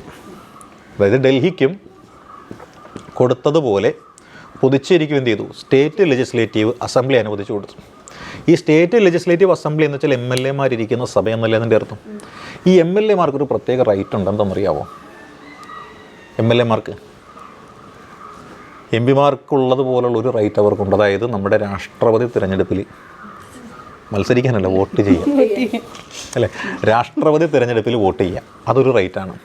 അതേപോലെ രാജ്യസഭയിലേക്കുള്ള MP ഇവർക്ക് മാത്രമേ തിരഞ്ഞെടുക്കാനും പറ്റുള്ളൂ. പ്രസിഡൻറ്റ് തിരഞ്ഞെടുക്കുകയില്ല, പ്രസിഡൻറ്റ് നിർദ്ദേശിക്കുകയില്ല ചെയ്യുന്നത്. അപ്പോൾ രാജ്യസഭയിലേക്കുള്ള MP തിരഞ്ഞെടുക്കാനായിട്ടുള്ളത് MLA പറ്റുള്ളൂ. അപ്പോൾ MLA രാജ്യസഭയിൽ MP തിരഞ്ഞെടുക്കാം, അതിന് പുറമെ പ്രസിഡൻറ്റിന് തിരഞ്ഞെടുപ്പിൽ വോട്ട് ചെയ്യാനും പറ്റും. അപ്പോൾ ഈ സ്റ്റേറ്റ് ലെജിസ്ലേറ്റീവ് അസംബ്ലി പുതുച്ചേരിക്കും ഡൽഹിക്കും കൊടുത്തു എന്ന് പറഞ്ഞു കഴിഞ്ഞാൽ പുതുച്ചേരിക്കും ഡൽഹിക്കും ഏതിൽ പങ്കാളിത്തം കിട്ടി? രാഷ്ട്രപതി, അതായത് പ്രസിഡൻഷ്യൽ ഇലക്ഷൻ അല്ലേ, അതിൽ ചാൻസ് കിട്ടി. പിന്നെയോ രാജ്യസഭയിലേക്ക് മെമ്പർമാരെ അയക്കാൻ. അപ്പോൾ രാജ്യസഭയിൽ എന്താണ് പങ്കാളിത്തമുള്ള കേന്ദ്രഭരണ പ്രദേശങ്ങൾ ഏതെല്ലാം? ഡൽഹിയും പുതുച്ചേരി. സിമ്പിളല്ലേ? അങ്ങനെ ഡൽഹിക്കും പുതുച്ചേരിക്കും രാജ്യസഭയിൽ മെമ്പർഷിപ്പ് കിട്ടി, പ്രസിഡന്റ് തിരഞ്ഞെടുപ്പിൽ വോട്ട് ചെയ്യാനുള്ള റൈറ്റും കിട്ടി. ഏത് ഭരണഘടനാ ഭേദഗതി പ്രകാരം? അതെ, 70ാമത്തെ ഭരണഘടനാ ഭേദഗതി പ്രകാരം. ഓക്കെ അല്ലേ? ഇനി അടുത്ത ഭരണഘടനാ ഭേദഗതി ഏതാണ് എന്ന് നമുക്ക് നോക്കാം. 71 അല്ലേ? 71st അമെൻമെൻറ്റ് ആക്ട് 71ാമത്തെ ഭരണഘടനാ ഭേദഗതിയാണ്. അപ്പോൾ 71ാമത്തെ ഭരണഘടനാ ഭേദഗതി എന്ന് പറയുമ്പോൾ എന്താണ് അതിൽ പെടുന്നത്? അതായത് നമ്മൾ പഠിച്ചപ്പോൾ ഇപ്പോൾ നമുക്കുള്ളത് 15 ലാംഗ്വേജ് നമുക്കുള്ളൂ നിലവിൽ അല്ലേ? ആ 15ാമത്തെ ലാംഗ്വേജിൻ്റെ കൂട്ടത്തിൽ എത്ര ലാംഗ്വേജ് കൂട്ടിച്ചേർക്കപ്പെട്ടു? 3 എണ്ണം കൂട്ടിച്ചേർക്കപ്പെട്ടു. അങ്ങനെ മൊത്തം എത്ര എണ്ണമായി? 18 ലാംഗ്വേജുകളായി. ഏതൊക്കെ ലാംഗ്വേജാണ് വന്നെന്നറിയാവോ? കൊങ്ങണി, മണിപ്പൂരി, നേപ്പാളി. കൊങ്ങണി എന്നും മണിപ്പൂരി എന്നും നേപ്പാളി എന്നും പറയുന്ന 3 ഭാഷകൾ 1900 വർഷം ഏതാണ് കൊടുക്കുന്നുണ്ടോ? 1992 കൂട്ടിച്ചേർക്കപ്പെട്ടു അല്ലേ? അപ്പോൾ 1992 ഇന്ത്യൻ ഭരണഘടനയുടെ ഭാഗമായിട്ട് അല്ലെ, ഇന്ത്യൻ ഭരണഘടനയുടെ ഭാഗമായിട്ട് കൊങ്ങണി, മണിപ്പൂരി, നേപ്പാളി ഇങ്ങനെയുള്ള 3 ഭാഷകൾ കൂട്ടിച്ചേർക്കപ്പെട്ടപ്പോൾ എത്രയായി? മൊത്തം 18 ഔദ്യോഗിക ഭാഷകൾ നമുക്ക് നിലവിൽ വരികയാണ്. ഇതിലൊന്ന് ഓർക്കുക നിങ്ങൾ, നമ്മുടെ ഭരണഘടന അംഗീകരിച്ചിട്ടുള്ള ഭാഷകൾ എത്ര എണ്ണമാണ്? 22 എണ്ണമാണ്. ഈ 22 എണ്ണത്തിൽ വിദേശ ഭാഷ എന്ന് പറയുന്ന ഭാഷ ഏതാണ്? നേപ്പാളിയാണുള്ളത്. പക്ഷേ ബംഗ്ലാദേശ് എന്ന് പറയുന്നത് വിദേശ രാജ്യമാണെങ്കിലും ബംഗാളി എന്ന് പറയുന്നത് ഇന്ത്യയിലുണ്ട് അല്ലേ?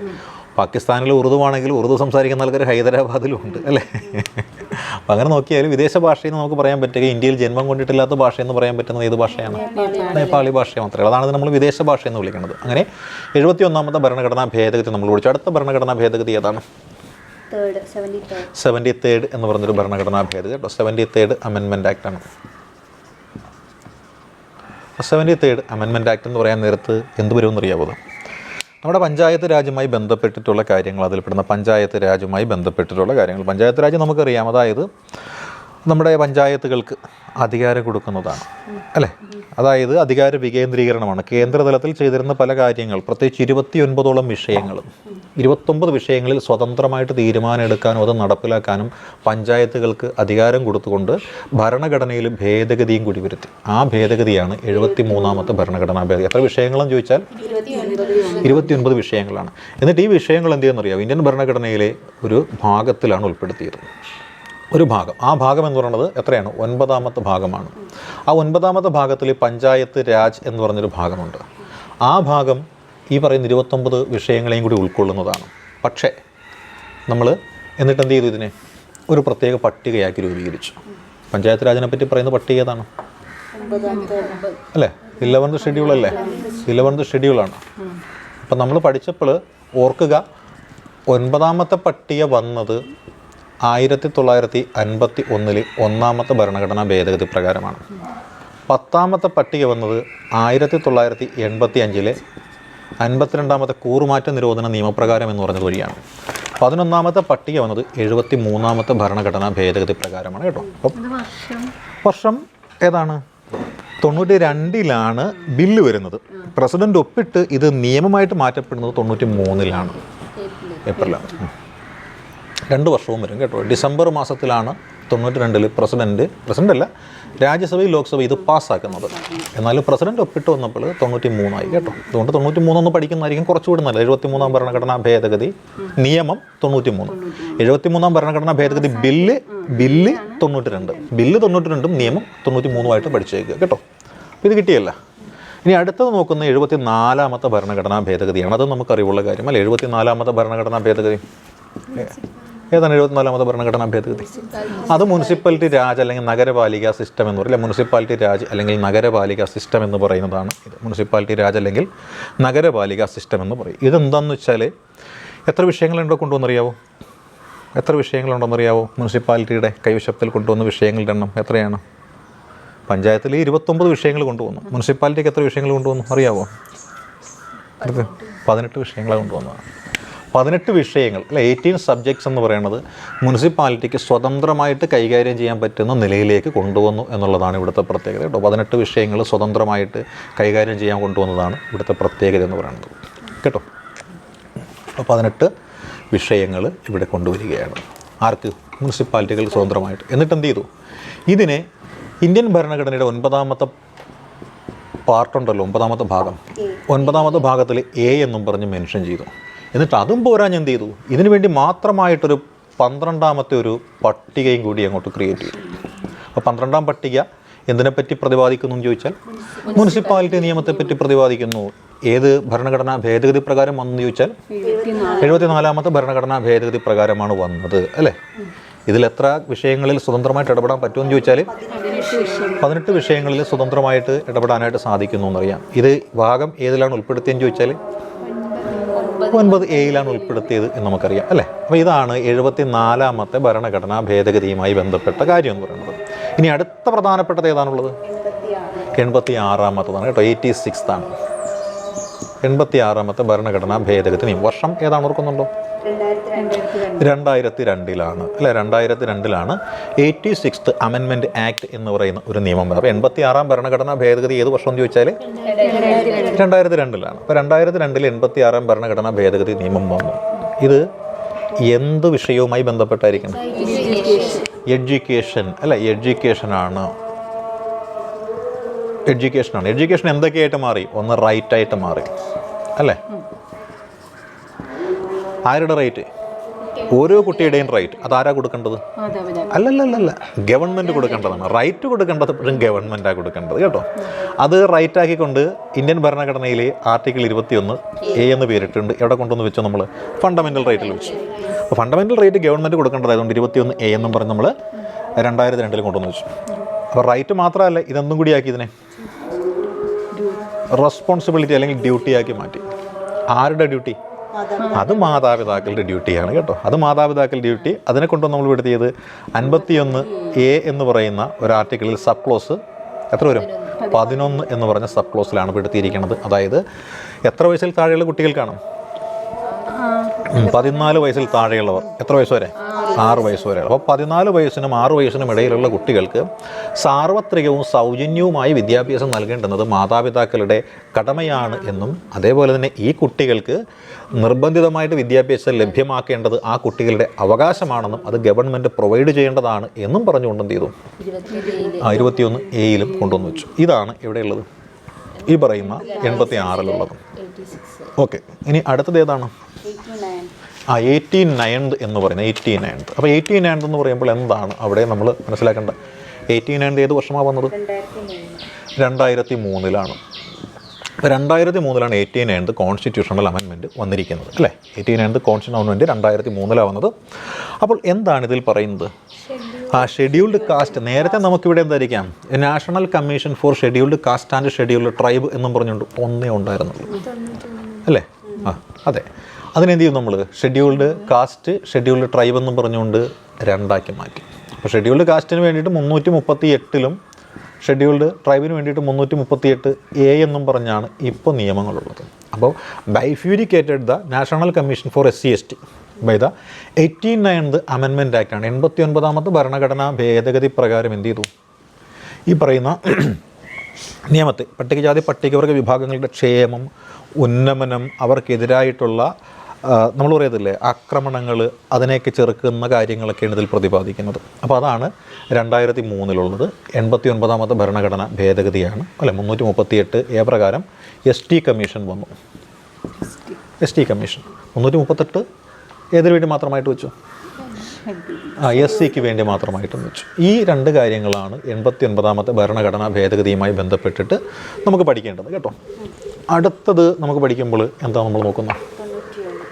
91th ഭരണഘടനാ ഭേദഗതി എന്താണ് ഇതിൽ പ്രതിപാദിക്കുന്നത്? 91th ഒരുപാട് കാര്യങ്ങൾ പറയുന്നുണ്ട്. ഏറ്റവും പ്രധാനപ്പെട്ടത് എന്തായിരിക്കാം? കൂറുമാറ്റ നിരോധനമല്ല, ടോട്ടൽ നമ്പർ. അതായത് ഇപ്പം മന്ത്രിമാരുടെ എണ്ണം ഉണ്ടല്ലോ. ഈ 91th ഭരണഘടനാ ഭേദഗതി ഏത് വർഷം വന്ന? 2003 വന്നത്. 2003 വന്നത്. അപ്പോൾ 2003 വന്ന ഈ ഭരണഘടനാ ഭേദഗതിയുടെ പ്രത്യേകത എന്ന് വെച്ച് കഴിഞ്ഞാൽ, ഒരു മന്ത്രിസഭ രൂപീകരിക്കാൻ നേരത്ത്, ഒരു ഗവൺമെൻറ് രൂപീകരിക്കാൻ നേരത്ത് മന്ത്രിമാരുടെ എണ്ണം ഒരുപാടുണ്ടാകുമല്ലോ അല്ലേ? നമ്മുടെ കേരളത്തിൽ മുഖ്യമന്ത്രി ഉൾപ്പെടെ എത്ര മന്ത്രിമാരാണ് ഉള്ളത്? 21 മന്ത്രിമാരാണ് ഉള്ളത് അല്ലേ? അപ്പോൾ നമ്മൾ നോക്ക്, കേരളത്തിലെ മന്ത്രിമാരുടെ എണ്ണം നമ്മൾ മനസ്സിലാക്കി വെച്ചിരിക്കും. ഇതുപോലെ കേന്ദ്രത്തിലുമുണ്ട്. അപ്പോൾ നമ്മൾ നോക്കുമ്പോൾ കാണുന്ന വെച്ചാൽ ഏത് സഭയിലേക്കാണോ ജനങ്ങൾ തിരഞ്ഞെടുത്ത് വിടുന്ന ആൾക്കാരിരിക്കുന്നത്, സഭ രണ്ടെണ്ണം ഉണ്ടല്ലോ, രാജ്യസഭയുണ്ട് ലോക്സഭയുണ്ട്. ജനങ്ങൾ തിരഞ്ഞെടുത്ത് വിടുന്ന ആൾക്കാരിരിക്കുന്ന എവിടെയാണ്? ലോക്സഭ. അതേപോലെ ജനങ്ങൾ തിരഞ്ഞെടുത്ത് വിടുന്ന ആൾക്കാരിരിക്കുന്ന നിയമസഭയുണ്ട്, സ്റ്റേറ്റ് ലെജിസ്ലേറ്റീവ് അസംബ്ലിയാണ്, കൗൺസിൽ അല്ലല്ലോ. അപ്പോൾ ഏത് സഭയായാലും അവിടെ ജനങ്ങൾ തിരഞ്ഞെടുത്ത് വിടുന്ന ആൾക്കാരിരിക്കുന്ന സഭയുടെ എണ്ണം എത്രയാണോ അതിൻ്റെ 15% വരെ മാത്രമേ മന്ത്രിമാരുടെ എണ്ണം ഉണ്ടാകാൻ പാടുള്ളൂ എന്നാണ് പറയുന്നത്. ഇപ്പോൾ നമ്മുടെ കേരള നിയമസഭ എടുത്തു കഴിഞ്ഞാൽ എത്ര പേരാണ് നമുക്കുള്ളത്? അല്ല, എത്ര MLA ഉള്ളത്? MLA എണ്ണം കേരള നിയമസഭയിൽ 140 അപ്പോൾ 140 എന്ന് പറയാൻ നേരത്ത് 140ൻ്റെ 10% എത്രയാണ്? 14 അല്ലേ? 140ൻ്റെ 5% എത്രയാണ്?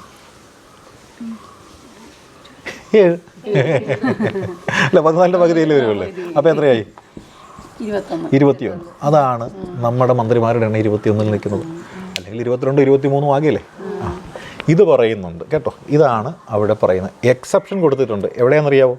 ചില കുഞ്ഞൻ സ്റ്റേറ്റ്സുകളിലെ 30 MLA മാത്രമുള്ള ചില സ്റ്റേറ്റുകളൊക്കെ ഉണ്ട്. അവർക്കൊക്കെ എന്താണ് ആ 10-15% എന്ന് പറയുന്നത് 4.5 മന്ത്രി എന്ന് പറഞ്ഞ് ഒരു മന്ത്രി എന്ത് ചെയ്യണം? അരക്ക് വെച്ച് മുറിച്ച് കളയേണ്ടി വരും അല്ലേ? അതൊക്കെ കൊണ്ടവരെന്ത് ചെയ്യുന്നുണ്ട്?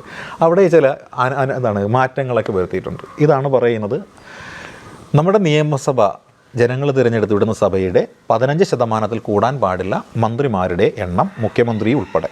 ലോക്സഭയിലാണെങ്കിൽ പ്രധാനമന്ത്രി ഉൾപ്പെടെ 15% കൂടാൻ പാടില്ല എന്ന് പറയുന്നത് ഇതാണ്. അപ്പോൾ 91th ഭരണഘടനാ ഭേദഗതി പഠിച്ചില്ലേ?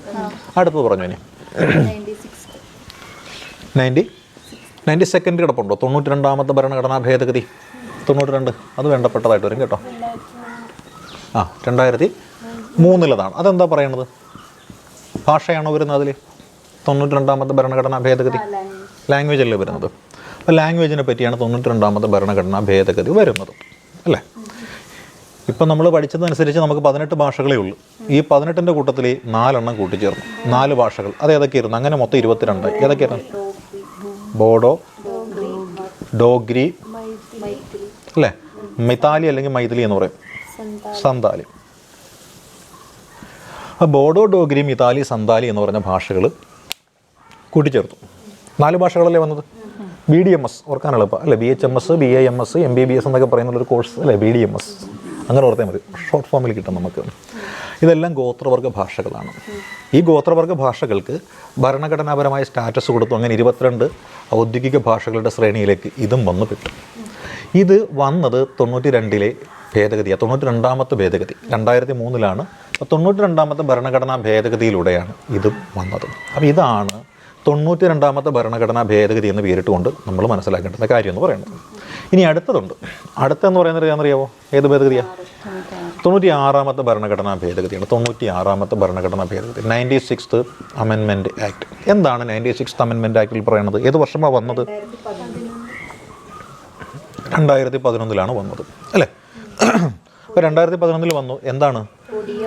നമ്മൾ കേട്ടിട്ടുണ്ടല്ലോ, ഒറീസ എന്നൊരു സംസ്ഥാനം ആണ് നമ്മൾ പഠിച്ചിരുന്നത്. ഇപ്പോൾ ആ സംസ്ഥാനത്തിൻ്റെ പേരെന്താണ്? ഒഡിയ അല്ലേ? ഒറീസക്കാരുടെ ഭാഷ നമ്മൾ പഠിച്ചിരുന്ന ഏത് ഭാഷ എന്നായിരുന്നു? ഒറിയ ഭാഷ എന്നായിരുന്നു അല്ലേ? അപ്പോൾ ഒറീസ ഒഡീഷയായതും ഒറീസ എന്ന് പറഞ്ഞ ആ ഭാഷ എന്തായി മാറി? ഒറിയ എന്ന് പറഞ്ഞ ഭാഷ ഒഡിയ. അപ്പോൾ ഒഡിയ, അപ്പോൾ ഒറിയ എന്ന പേര് അല്ലേ എന്തായിട്ട് മാറി? ഒഡിയ ആയി മാറി. ഒറീസ എന്ന പേരെന്തായിട്ട് മാറി? ഒഡീഷയായിട്ട് മാറി. ഈ മാറ്റം വന്നു. അതായത് ബ്രിട്ടീഷുകാർ പറഞ്ഞ പേരായിരുന്നു ഈ പേര്. ഇത് പ്രാദേശികമായിട്ട് ജനങ്ങൾ പറയുന്ന പേര് ആ പേരിലിട്ടുകൊണ്ട് വന്നു. അപ്പോൾ ബ്രിട്ടീഷുകാർ പോയിട്ട് 50 കൊല്ലം കഴിഞ്ഞ്, അല്ലെ 50 അല്ല 60 കൊല്ലം കഴിഞ്ഞിട്ടും അവരുടെ മാമൂലം വെച്ചിട്ടിരിക്കണം. അപ്പോൾ അതിന് മാറ്റം വേണ്ടേ? അങ്ങനെ തീരുമാനിച്ചു 2011-ൽ 96ാമത്തെ ഭരണഘടനാ ഭേദഗതിയിലൂടെ ഒഡീഷ എന്ന പേര് സ്വീകരിക്കുകയും അവരുടെ ഔദ്യോഗിക ഭാഷയായിട്ട് എന്ത് വരികയും ചെയ്തു? ഒഡിയ എന്ന് പറയുന്നൊരു ഭാഷ വരികയും ചെയ്തു. ഇതാണ് ഈ 96ാമത്തെ ഭരണഘടനാ ഭേദഗതി എന്ന് പറയുന്നത്. ഇനി അടുത്ത ഭരണഘടനാ ഭേദഗതി ഏതാണ്? 97th അമെൻമെൻറ്റ് ആക്ട് ആണ് കേട്ടോ. 97th അമെൻമെൻറ്റ് ആക്ട് ആണ്. അപ്പോൾ 97th അമെൻമെൻറ്റ് ആക്ട് എന്ന് വെച്ചാൽ എന്താണ്? 97ാമത്തെ ഭരണഘടനാ ഭേദഗതി നിയമമാണ്. ഇതിൻ്റെ പ്രത്യേകത എന്ന് വെച്ച് കഴിഞ്ഞാൽ നമ്മുടെ ഇന്ത്യൻ ഭരണഘടനയിൽ 9 എന്ന് പറഞ്ഞൊരു ഭാഗമില്ലായിരുന്നു, ഭാഗം 9. ഇതിൽ പാർട്ട് 9B എന്നും പറഞ്ഞിട്ടാണ് വന്നത്. Part 9A panchayat, B municipality അല്ലേ? പാർട്ട് 9 എന്ന് പറയാൻ നേരത്ത് 9 എന്ന് പറയാൻ നേരത്ത് പഞ്ചായത്ത്, 9A എന്ന് പറയാൻ നേരത്ത് മുനിസിപ്പാലിറ്റി, 9B എന്ന് പറയാൻ നേരത്ത് അതാണിത് കോപ്പറേറ്റീവ് സൊസൈറ്റീസ്. അപ്പം അങ്ങനെ കോപ്പറേറ്റീവ് സൊസൈറ്റീസ് എന്ന് പറയുന്നത് ഇവിടെ വരികയാണ്. അപ്പോൾ അങ്ങനെ പാർട്ട് 9 എന്ന് പറയുമ്പോൾ അതിലേക്ക് പുതിയതായിട്ടൊരു ഭാഗം അങ്ങ് കൂട്ടിച്ചേർത്തു. ആ കൂട്ടിച്ചേർത്ത ഭാഗമാണ് ഏത്? കോപ്പറേറ്റീവ് സൊസൈറ്റീസ് എന്ന് പറയുന്നത്. ഈ കോപ്പറേറ്റീവ് സൊസൈറ്റീസിനെ പറ്റി പ്രതിപാദിക്കുന്ന ഒരു ആർട്ടിക്കിൾ മാർഗനിർദ്ദേശക തത്വങ്ങളിൽ ഉൾപ്പെട്ടിട്ടുണ്ട്. അതേതാണ്? 43B എന്ന് പറയുന്നതാണ് കേട്ടോ. 43B ആണ് മാർഗനിർദ്ദേശക തത്വങ്ങളിലേക്ക് ഉൾപ്പെട്ടിരിക്കുന്ന ആർട്ടിക്കിൾ എന്ന് നമുക്ക് മനസ്സിലാക്കാനായിട്ട് സാധിക്കുന്നതാണ്. ഈ കോപ്പറേറ്റീവ് സൊസൈറ്റീസുമായി ബന്ധപ്പെട്ടുകൊണ്ട് ഗവൺമെൻറ് ഒരുപാട് നിയമങ്ങളൊക്കെ രൂപീകരിച്ചതുകൊണ്ട് ഈ കോർപ്പറേഷൻ എന്ന് പറയുന്നത് കേന്ദ്രത്തിൻ്റെ കൂടി ഇടപെടലുള്ളൊരു വിഭാഗമായിട്ട് വരികയും ഒരു കേന്ദ്ര മന്ത്രി ഇതിനു വേണ്ടിയിട്ട് നിയമിക്കപ്പെടുകയൊക്കെ ചെയ്തിട്ടുണ്ട്. അതേത് മന്ത്രിയാണെന്നറിയാവോ? കേന്ദ്ര കോർപ്പറേഷൻ മന്ത്രി, കേന്ദ്ര സഹകരണ വകുപ്പ് മന്ത്രി ആരാണെന്നറിയാവോ? സഹകരണ വകുപ്പ് മന്ത്രി കേന്ദ്രത്തിലെ കേന്ദ്ര ആഭ്യന്തരമന്ത്രി ആരാ? അമിത്ഷാ തന്നെയാണ് സഹകരണ വകുപ്പ് കൈകാര്യം ചെയ്യുന്ന മന്ത്രിയും കേട്ടോ. ഇതാണ് നമ്മൾ നോക്കുന്ന ഏതെന്ന് പറയുന്നത് ഭേദഗതി എന്ന് പറയുന്നത്. നമ്മൾ 97ാമത്തെ ഭേദഗതി വരെ മാത്രമേ ഇപ്പോൾ പഠിക്കുന്നുള്ളൂ. കാര്യം 99 ഭരണഘടനാ ഭേദഗതി 99th അമെൻമെൻറ്റ് ആക്ട് തൊട്ട് നമ്മൾ പ്രത്യേകമായിട്ട് വീഡിയോ ക്ലാസ് ചെയ്ത് യൂട്യൂബിൽ അപ്ലോഡ് ചെയ്തിട്ടുണ്ട്. അപ്പോൾ അതിന് എടുത്ത് കണ്ടു കഴിഞ്ഞാൽ ആ കാര്യങ്ങൾ മനസ്സിലാക്കാവുന്നേ ഉള്ളൂ. അപ്പോൾ നമ്മളിപ്പോൾ പഠിച്ച കാര്യങ്ങളെന്ന് പറയുന്നത് അമെൻമെൻറ്റ് എന്നുള്ള മേഖലയാണ്. 1ാമത്തെ അമെൻമെൻറ്റ് തൊട്ട് പ്രധാനപ്പെട്ട അമെൻമെൻറ്റുകൾ മാത്രം നമ്മൾ ഡീറ്റെയിൽഡായിട്ട് ഇപ്പോൾ പഠിച്ചിരിക്കുകയാണ്. ഇപ്പോൾ നമ്മൾ പഠിച്ചുകൊണ്ടിരിക്കുന്നത് നമ്മുടെ LSD കോഴ്സ് എന്നുള്ള കോഴ്സ് പ്രധാനമായിട്ട് വരുന്നൊരു പരീക്ഷയുണ്ട്. LSD മാത്രമല്ല, LGS മുതൽ KS വരെയുള്ള പരീക്ഷയ്ക്ക് പറ്റുന്ന മേഖലയാണ് ഇപ്പോൾ കവർ ചെയ്തുകൊണ്ടിരിക്കുന്നത്. അപ്പോൾ ഇതിൻ്റെ ക്ലാസ്സുകൾ നമ്മൾ ഓൺലൈനായിട്ടും ഓഫ്ലൈനായിട്ടും ഒക്കെ നമുക്കുണ്ട് അല്ലേ? ജനുവരി 15 തൊട്ടാണ് ഓൺലൈൻ ക്ലാസ് ആരംഭിക്കുന്നത്. ജോയിൻ ചെയ്യാൻ താല്പര്യമുള്ളവരുണ്ടെങ്കിൽ ഈ കാണുന്ന നമ്പറിൽ കോൺടാക്റ്റ് ചെയ്യാവുന്നതാണ്. 9846183166 ആണ്. കാര്യങ്ങളൊക്കെ മനസ്സിലായല്ലോ? ഓക്കെ, നിർത്തിയേക്കാം. ശരി.